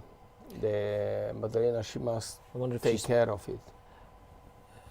I don't know. I wonder if she's picked up an injury or something. I know Izette was complaining about a bruised toe, which was making jibing really difficult for her, and I wonder if that's still having an effect.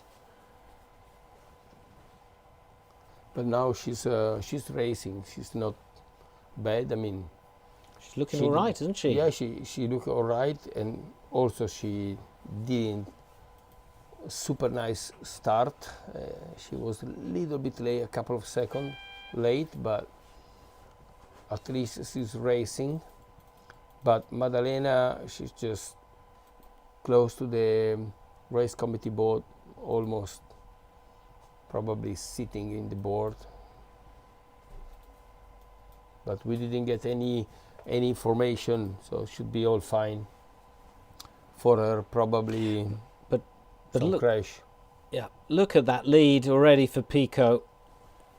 And this is going to turn into another training round for her. But let's watch this battle between Jana Lee and Liu Yi Zhao.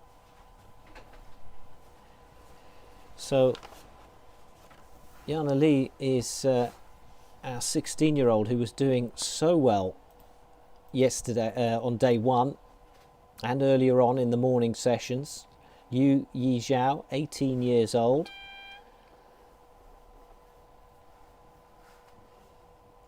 Yeah, they were 4th and 5th.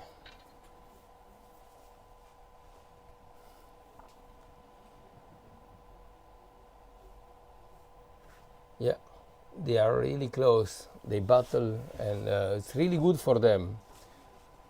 Great opportunity to increase their level and to train into this race that for them is probably the first time that they are competing in a World Cup.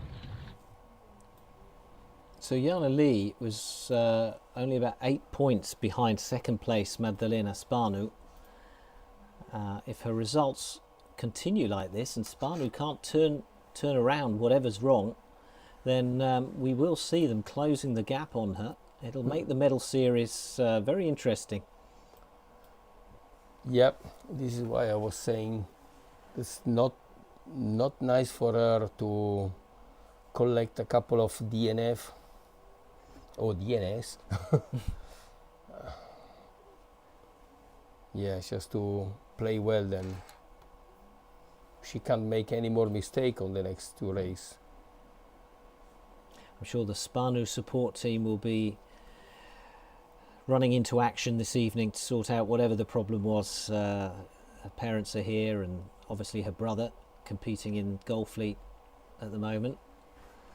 There's plenty of support for Maddalena here. And it's all eyes though on Vaina Pico. Her parents are also here, by the way, to support her. Yeah, which is really good to see the parents when they are active, I must say, because they are helping and they are not pushing, they are helping. So it's a real support. It's not when you see. Yes, I often tease them that yeah, they're doing all the carrying and all the heavy work. Yeah, and cleaning and inflating. Cooking. Yeah, cooking. Which I think is good for a young, when you are young, having your parents on with this mood. I think it helps. They are not this kind of aggressive parent that they are just pushing you not on the right way, because we must say sometimes happen. Yeah. Luckily, we are lucky, and they are lucky that we see different parents, because I mean, we start thinking about parents. Vaina has a parents, Ernesto has their parents, the Turkish Tala, he has his parents. I mean, there's a lot of family support. Yeah, a lot of family. Spanu, support. Obviously, which we've is a part of the game. I've met parents who've come from all over, from Japan, from China. Yeah. It's a travelling band. Yeah. And everyone generally gets on very well, helps and supports each other. We haven't had any major kind of equipment failures at this competition, but we have seen that in the past, and everyone mucks in to try and help out. I was looking at the speed difference between Pico and Lee, and I think there was about a knot or 2 knot difference between them. And I think that was, Jana is pushing. Pico is just playing it safe to get to the finish line. Yeah, which she start to realize that for her is another good score for her, to make sure that she start to looking into tomorrow race.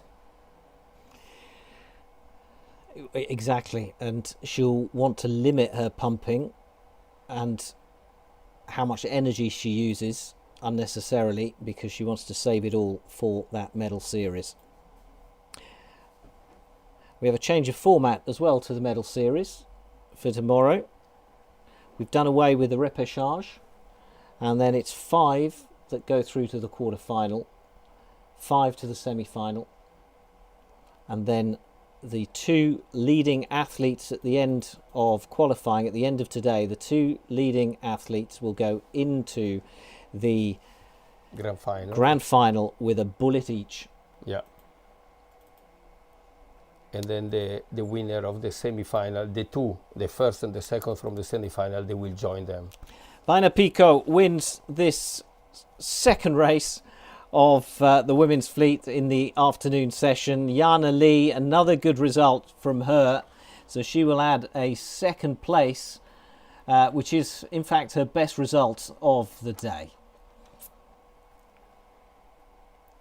And I must say that with this result, Jana Lee, probably she will go in front of Izet, but we will see at the end of the all races, because they were pretty tight on point. And Segura, we saw her closing in on that first leg, but she didn't manage to take advantage of that. Yes, exactly. Let's see. They will be pretty tight, and every single position it counts from tomorrow. It's not showing on the graphic, but I can see behind that Segura is now coming into the finish line. So she's about to take fourth place.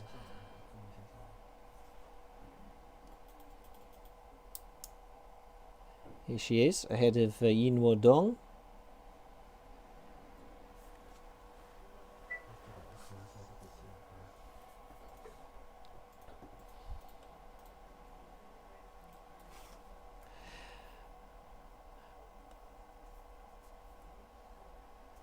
And so, although Spanu is still on that list of finishers, we don't think she actually raced, do we? No.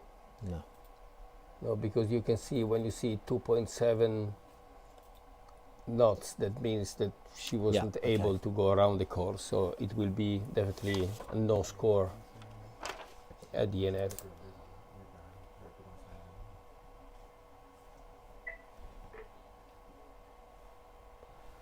Now we can see the yellow flag for men golds race 11. Uniform flag display. So 2 minutes to the start. For another race, the wind is like before, 8, 9, 10 knots. We see some gust.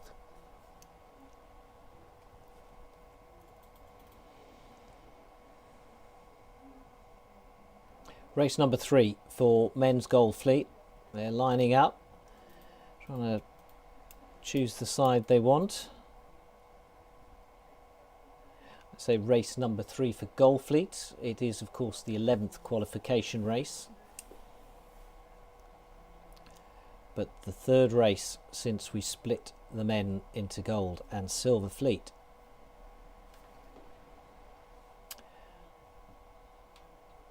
The wind still around 8, 9 knots at the moment on the start line.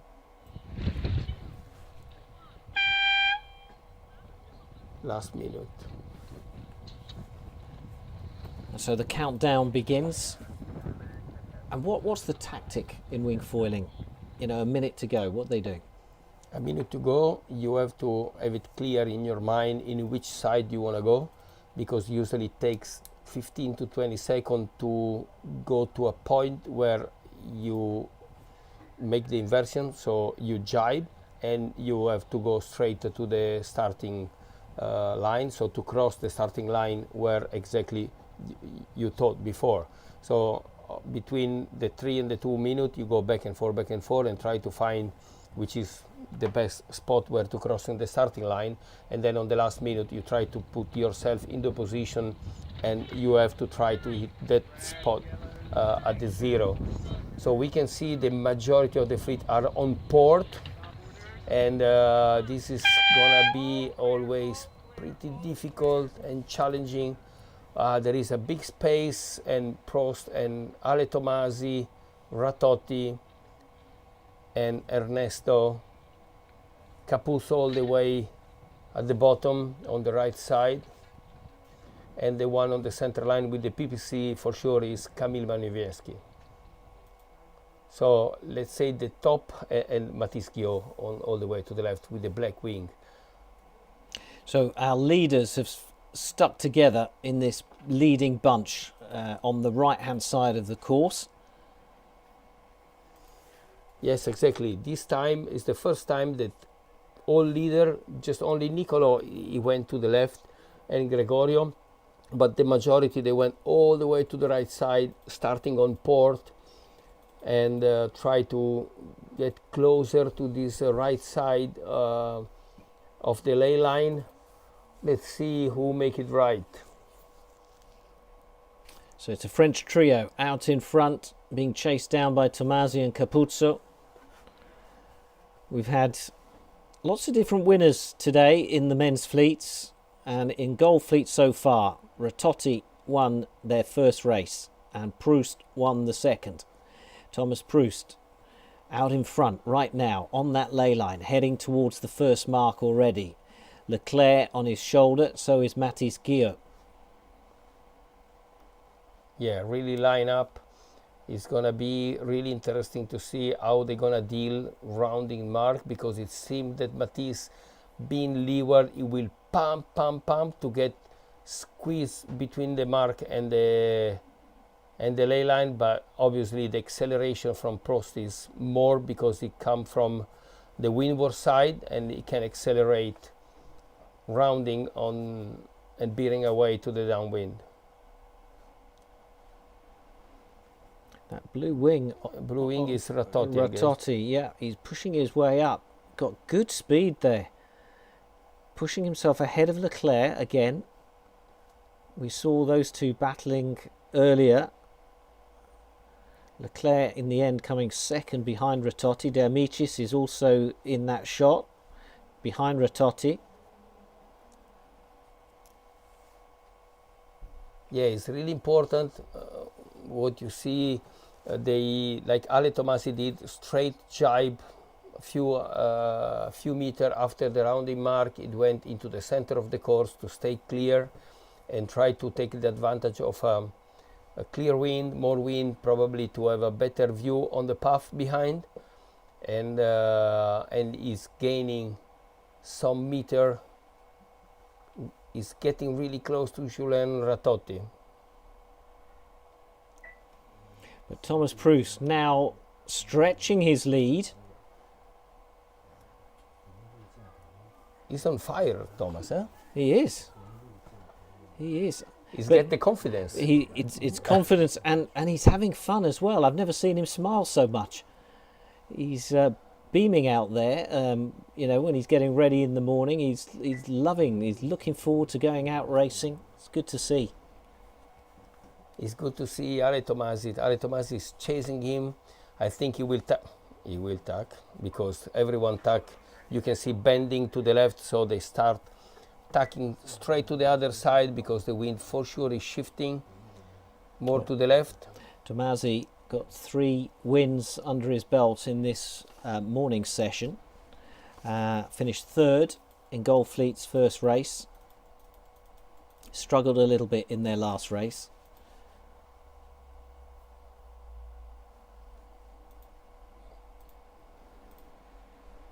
So Julien Ratotti now out to that ley line. We'll see him tack in.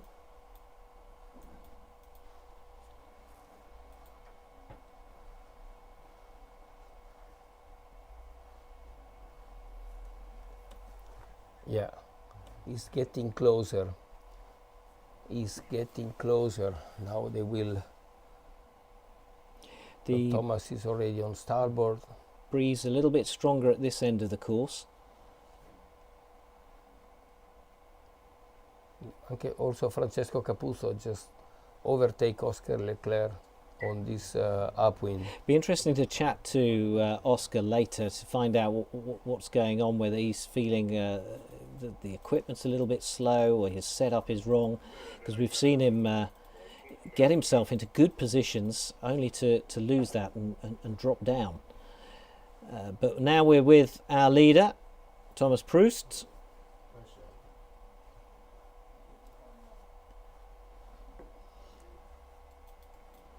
Nice jibe.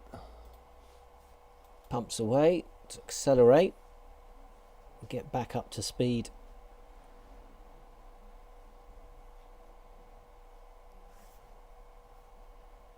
wearing the red bib, although it looks black on this shot, but he is wearing the red bib of third place. That's how he started this session, third place overall.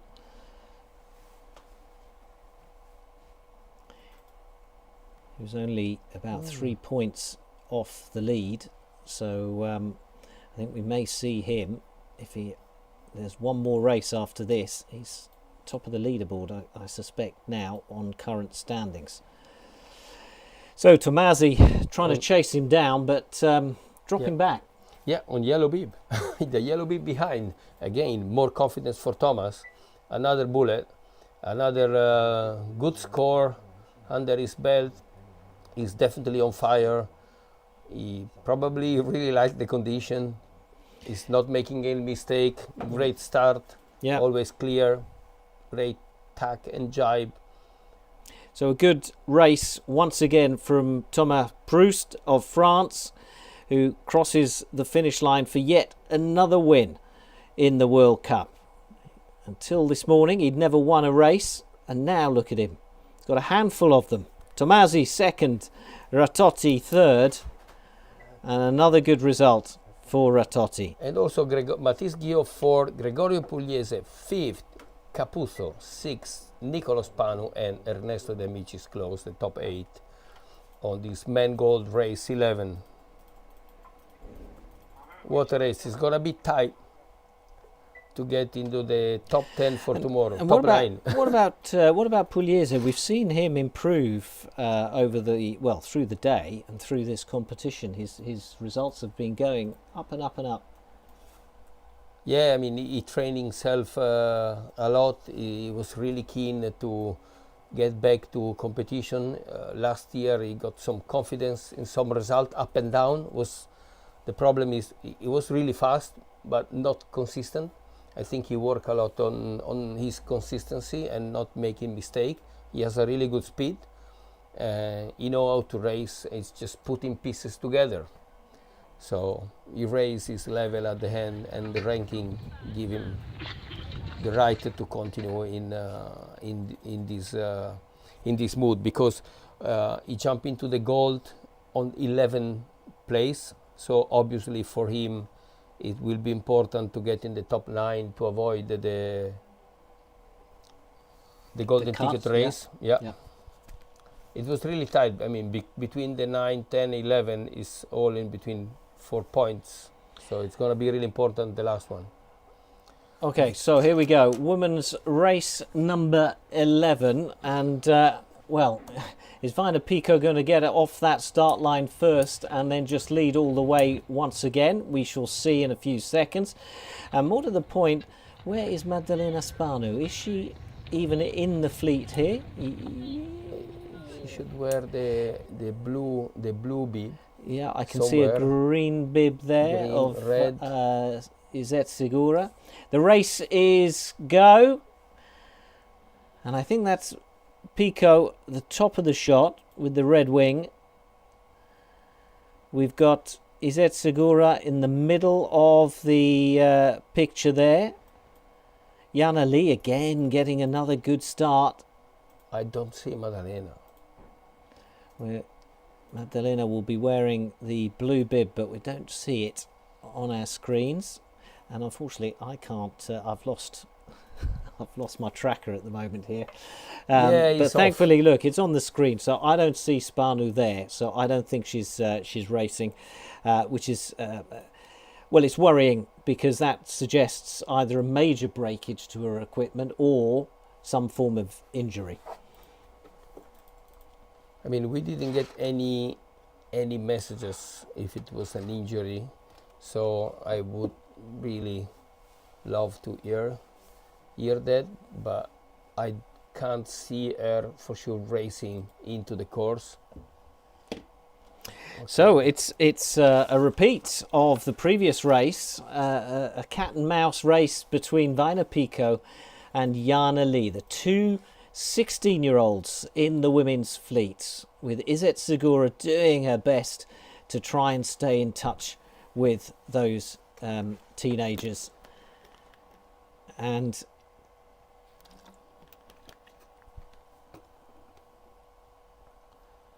Jana with the white wing there, the youth world champion from last year, has made the step up to senior level and is certainly impressing with her performances. They're going a long way from that ley line, but Pico finally tacks. She'll be followed by Lee, who goes even further before tacking.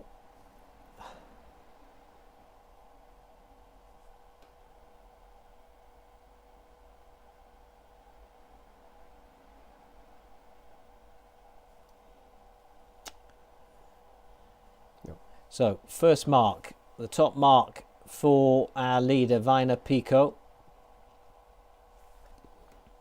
And probably in second is at Segura. Yeah. And Jana Lee on third. Oh, well done. You've managed to get the tracker up on your screen. Yeah, I find. Yeah. I was chasing the track. He won't let me look at his screen now. Yeah, okay. So downwind they go with Pico out in front, where she's getting the habit of being, and it's been an incredible few weeks for her. She ended up in hospital with shingles and then various complications related to that. And I know that she's concerned about fatigue, but she's not showing any tiredness. She didn't show any tiredness during the break, and she really looks on top form here. And look at that, on that leg, she's extended that lead from Jana Lee. But Lee will have to keep an eye behind her, because I think Izette Segura is faster at the moment and closing in. So the battle for second might prove to be quite interesting. Let's have a look as they come into this mark. We'll get a better idea of the distance between second and third. Yeah, I think the second and third are not that far between them. No, not really. Probably the graphics is more than reality. Be good to see the pictures from the water. So Jana, she decided to tag straight away to go to the other side, which is a good move. Why? Because the leader did the same, windward to you. So usually it pays off to follow what you will get. It's a kind of one of basic rule. Have a look of someone windward to you. Yeah.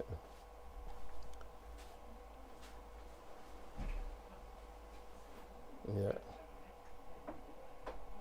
Yeah, so Vaina, she's continued to race well, relaxed, and not making mistake, play safe.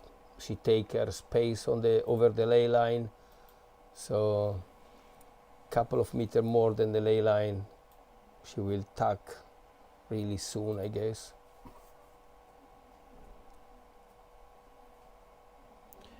So Lee is quite is tall and rangy. Pico seems kind of stronger, heavier. What's the most advantageous sort of shape to be for wing foiling? So far still not. There is not the perfect weight, because you use same wing size, because they have the same size, probably the same foil as well. So if you are a little bit heavier but shorter, if you are lighter and higher, so there is just different kind of leverage that you can have. And we can see also in the main fleet doesn't change that much. At the end, what is really important is not to make really mistake at all, but in terms of general performance, overall performance, right now on this kind of wind, so around 10 knots doesn't make a lot of difference in terms of body weight or body shape, which is good, because I mean when there is obviously light wind, the heavier it takes probably a little bit more to stay in foiling, and the lighter more, but you can see Vaina, she's for sure heavier than Liu Ji, and but she's in front. So, and Izzet Segura also, she's probably the same as Vaina Picot. Same shape. Yeah.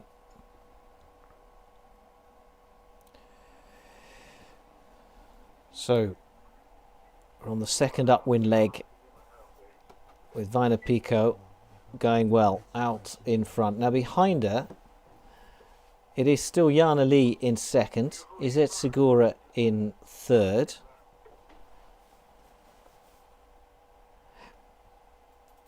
It'd be interesting to see how that second place works out, because it will help a lot, Izzet Segura, if you score a second.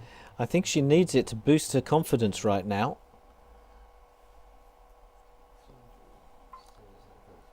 Because Izzet, she was 1 point in front of Jana Lee, so she got really two bad results the first two, so she really need some good result in front of her just to she will run semi-final anyway, but so Pico heads to the finish line. Another win. Gets another win. In fact, she's won all but one race today. She'll be getting used to that. And look, right at the back then, that battle for second and third, Jana Lee was well ahead, but somehow Izzet Segura over the last couple of legs has reeled her in and gone past her on that final reach. So Jana Lee settles for third. Claire Tse of Hong Kong, China in fourth. Then it's Liu Yi Zhao of China in fifth. They're still coming into the finish.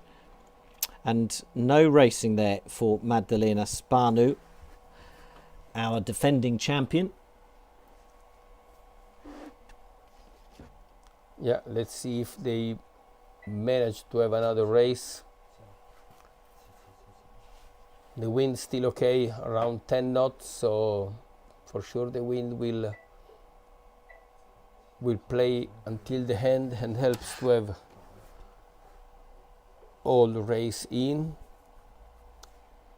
and probably we will manage to have the full schedule race before that is getting to sunset time.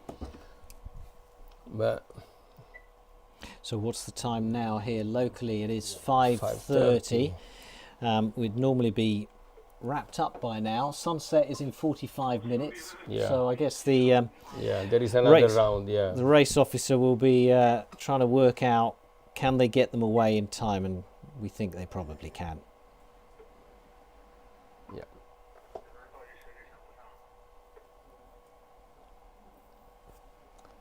So next is gonna be the last race of gold race 12. Last race for them. Last race of the day for the men in Gold Fleet. 3 races so far. The first was won by Julien Ratotti of France. In fact, there were French winners all the way, because Thomas Proust has won race 2 and 3 in Gold Fleet.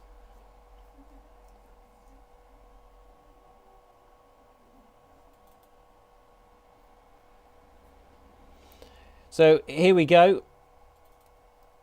Good breeze on that start line, and really the fleet split, I'd say 50-50 between those coming in on starboard, those on ports, across on that start line. And remember the speeds they're travelling at. They've got to be so careful. And that was one of the blue sails, which we don't know struggling. Exactly. It was either De Amicis or Ratotti. We'll find out in a sec.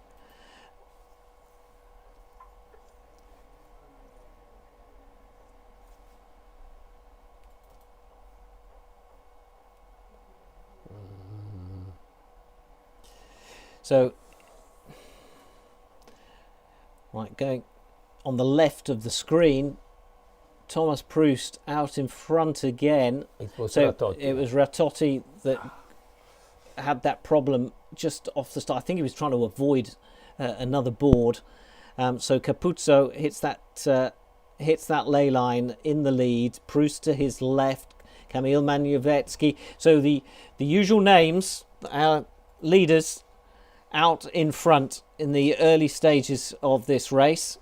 Ratotti at the back with it all to do, following that. I think it was a splashdown as far as we could see on the start line. Capuzzo is finding himself really in a good position.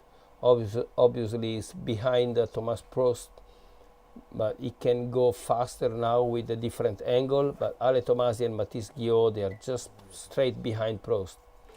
And again, now he likes to be in front. He does, and he's shown he's not afraid to be there and doesn't feel the pressure of those chasing him. And now, like we said, he break the ice, and now he's always in first. Yeah, he's got a taste for being in the lead. Exactly. And that's where Thomas Proust is at the first mark. Trying to hunt him down is our four-time world champion, Mathis Guillot. Francesco Capuzzo of Italy with the white sail just on the right of the screen in third place. Yeah, and Ale Tomasi, Oscar Leclerc and Ernesto De Amicis and Kamil Maniewski straight behind. It's going to be important.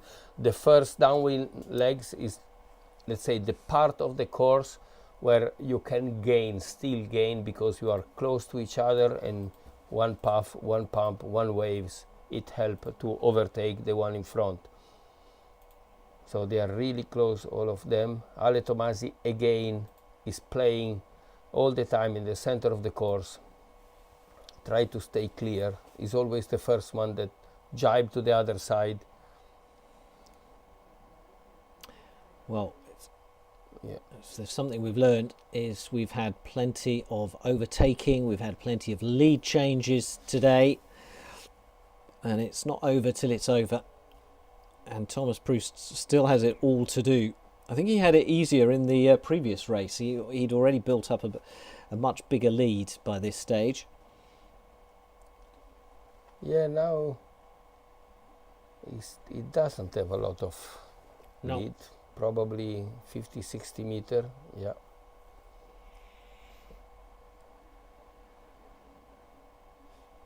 So halfway through this race, and Guillot looking faster according to the data coming off the water, and he knows he's got to start to close on Thomas Proust. But look at the Italian fleet coming up behind Pugliese and Capuzzo, trying to keep Oscar Leclerc at bay. And right behind them you've got De Amicis, and I think it was Tomasi. Yeah, Tomasi is just in on the right side because he tacked to the other side of the course. Yeah, it's just to leeward to Thomas Proust. Yeah, you can see it from here. They will be the two first hitting the right side of the course, looking for the ley line.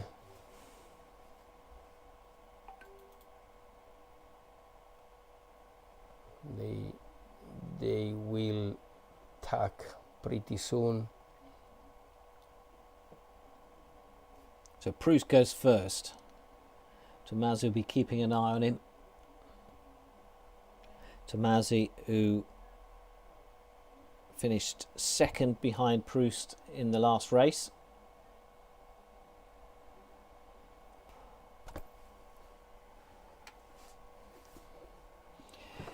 Second upwind. So Tomasi second, Guillot, Kamil Maniewski, Nicolo Spanu, Gregorio Pugliese. They should be close because the Amicis. So is it time for Guillot to try something different? There is nothing to, there is not a lot of space to invent something. One of the two, I guess the one behind will just go straight to the left side, unless there is a massive fleet come from the left. Let's see. So close for this second Yeah, place, Tomasi and Guillaume. Yeah, pretty risky when it's like that, because you risk to touch and to fall in the water. But what about this guy, eh? Thomas Proust out in front yet again, heading for his third Gold Fleet win.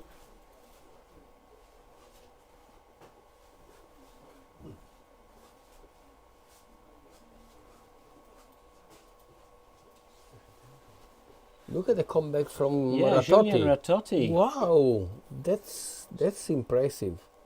So Julien Ratotti, who splashed down on the start line, got caught up in all the traffic, fell to the back of the fleet, and is now working his way up. So an impressive performance from him. We've got Mathis Guillaume still in third, battling it with Tomasi. Pugliese in fourth. Then comes Manowiecki. But for Thomas Proust, it's all about just getting to that finish line. And Thomas Proust does it again. He's got a taste for victory. This will be his fifth of the day and his third victory in Gold Fleet. You know what that means? Most probably, probably I'm wrong, but I think with this win, Thomas Proust will sit on the grand final together with Ale Tomasi, waiting for the rest tomorrow. Probably. Well, it's I might be Alessandro wrong. Tomasi who finishes in second. He's wearing the yellow bib. He started first overall, but I think that lead, I think you're right, will now belong to Proust, and those two will go through most likely to the grand final. Mathis Guillaume third, Pugliese in fourth. Here comes Manowiecki, who's had a sort of varied day by his standards. Yeah. He comes in fifth, Capuzzo sixth, and then Spanu and Leclerc are fighting it out for seventh and eighth. Exactly, and Demic is 9. And you know what? After today's performances, Proust will go into that grand final. Like, you know, last season he'd have gone into a grand final thinking, "Oh, am I good enough?" Yeah. Tomorrow he will go into that grand final knowing that he is good enough to take the victory. I remember as well when Thomas, he was aiming to win the golden ticket race, because it was just between the 9 and 11, and now is, I mean, he must be proud. We should talk with him. Huh? Yeah. Now last race for the woman. Yeah, so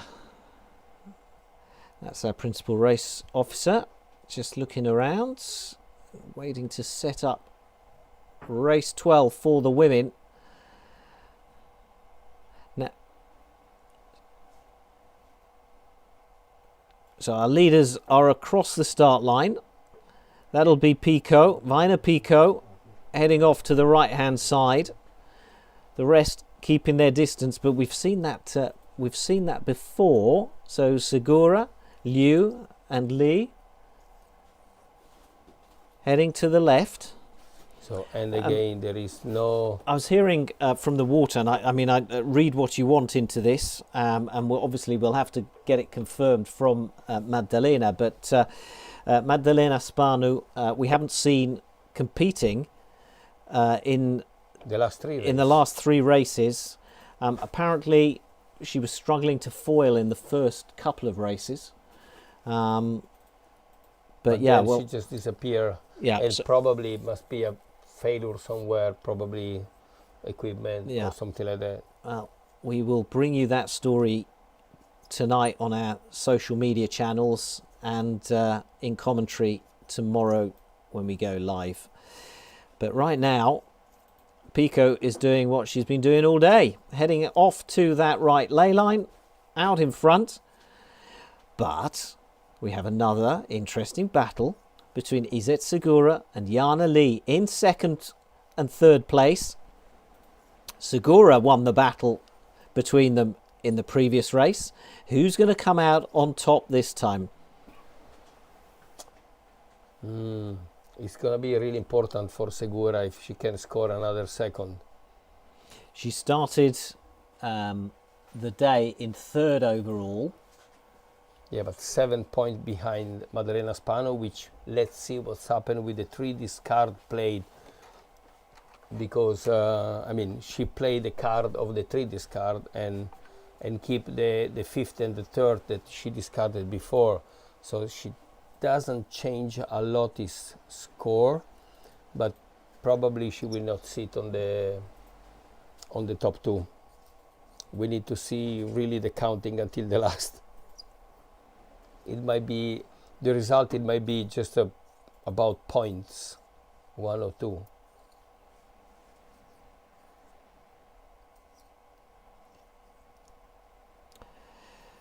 Four riders in this race. And Segura has now broken away from Jana Lee.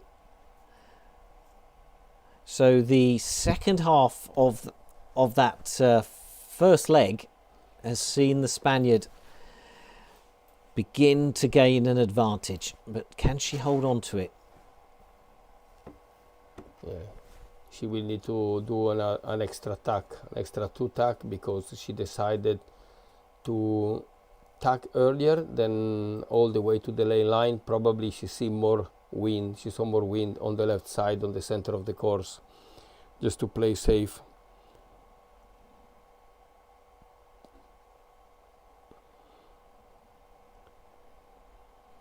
Yeah, now she will tack.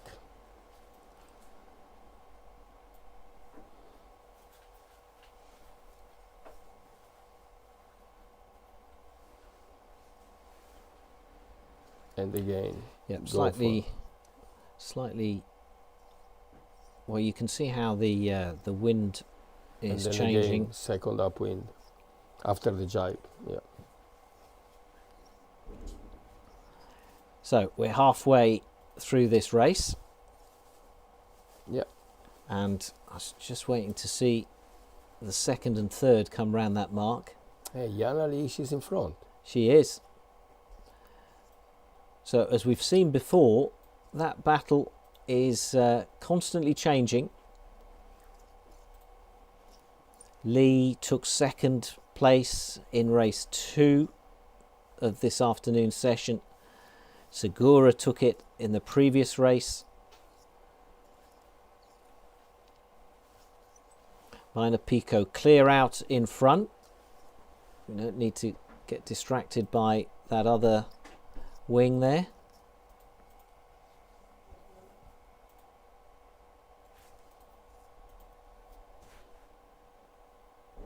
No, she's comfortable. So Vina Pico from Guadeloupe has recently moved to France from the French island,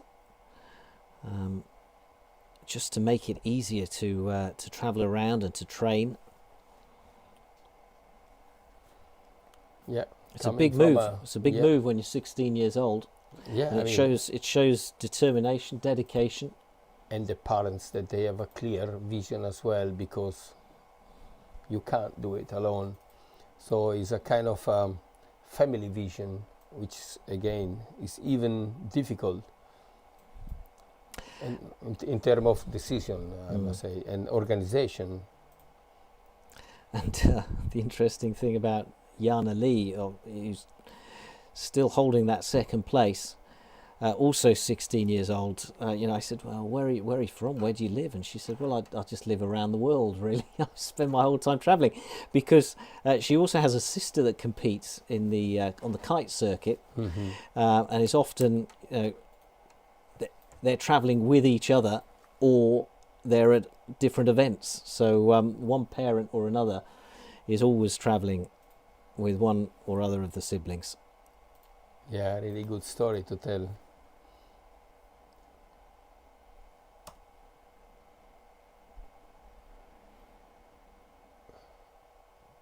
Second and third round that mark. Jana Lee with the white wing.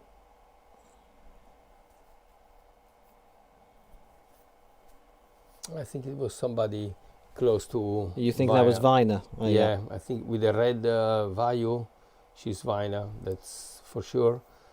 Last downwind leg, couple of jibe, and then the day is over. She must be proud. No mistake for her. A lot of 1-1-1.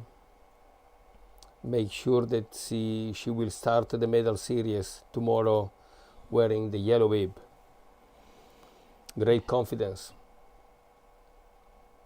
Well, on current performance, it's difficult to see how anyone's going to catch her. I suppose and we won't know this before we go off air because the results will have to be made official first.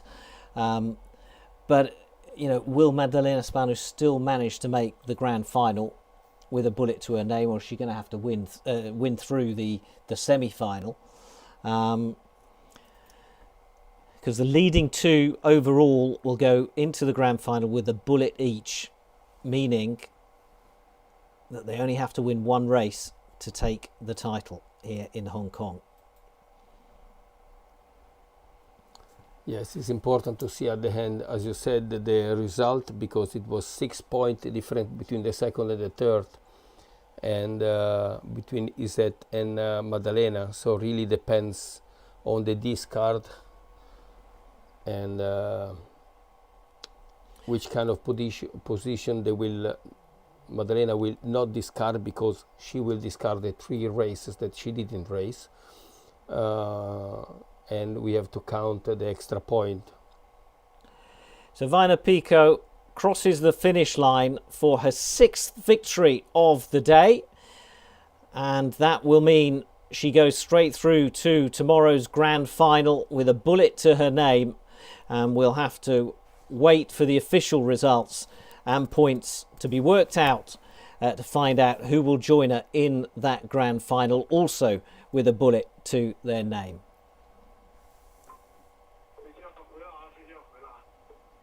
Yes, Jana Lee takes second, ahead of Isette Segura of Spain in third.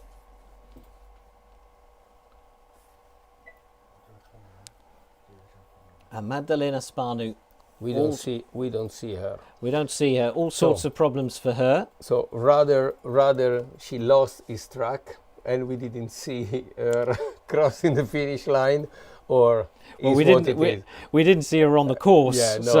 I was just joking. Kind of a ghost. In a way, I hope she wasn't out there, because that would be embarrassing. Yeah. So in the end, we got 3 finishes from that final race, and I've lost the tracker on my screen, but I think you may still be out there racing. But anyway, that concludes our live coverage of the qualifying races for tomorrow's medal series. So just to recap, so tomorrow we've got the big golden ticket race. That is the last chance for those outside the top 9 to make it into the medal series. After that, we'll have 10 men and 10 women who go into the medal series, with the quarterfinals, the semi-finals, the top 2 from each. First and second will go through to the next round until we get to the grand final, where the women will meet Viner Pico, and certainly we think Thomas Proust in the men's grand final. So that'll all be worked out. Follow our social media channels on Instagram, on TikTok. We're right across them. We will let you know tonight who has made the medal series, who has made the grand finals, and all the results officially confirmed tonight. So follow that. We'll be back tomorrow with another live stream. And we'll be following it right from the start, from that golden ticket race all the way until we crown our champions. But for now, from Mirko and from me, it's goodbye. See you tomorrow.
It was a day of firsts, the first day of the 2026 season, the first time the World Cup had come to Hong Kong, China. 41 men from 10 countries, 13 women from 7 had an early start off Stanley Main Beach to take advantage of the 13-knot breeze. Four-time champion Mathis Guillot is back to defend his title, and the Frenchman starts the year once again as the man to catch. Italy's Maddalena Spanu also carries a target on her back as last year's champion. There were great conditions outside the bay for the 4 long-distance races. The men, on a 3 nautical mile course, were hitting finishing times of around 12 minutes. Victories were shared. Oscar Leclerc of France took the first race. Poland's Kamil Mazowiecki celebrated his birthday by winning the second race and finished the day top of the leaderboard. Alessandro Tomasi was one of 2 Italians to grab a win. The other one, Francesco Capuzzo, overcame a poor start to the event to win the 4th race by a good margin from France's Julien Ratotti. At one point, at middle of the downwind, I look around me, right, left, there was no one. Say, did I miss a buoy? But I say, no, impossible. This time it's not possible. And then once I was approaching the downwind mark, I had quite a good lead with Ratotti was second at the end. And I said, okay, that's what I'm capable of. Vina Pico dominated the women's fleet, winning 3 of the 4 races. It was an ominous performance, although defending champion Maddalena Spanu was never far behind and took a victory herself. Yes, I'm so happy about my 2 wins. It's a very good day for me because I don't train a lot during these months because I am in the hospital. But now I'm very ready for this season, and it's a good beginning. It was also a great day for Chinese riders Liu Yi Zhao and Yana Li, who both pushed hard and ended the day in the top 5 overall. A very traditional opening ceremony set the scene for 4 more days of exciting and strategic racing.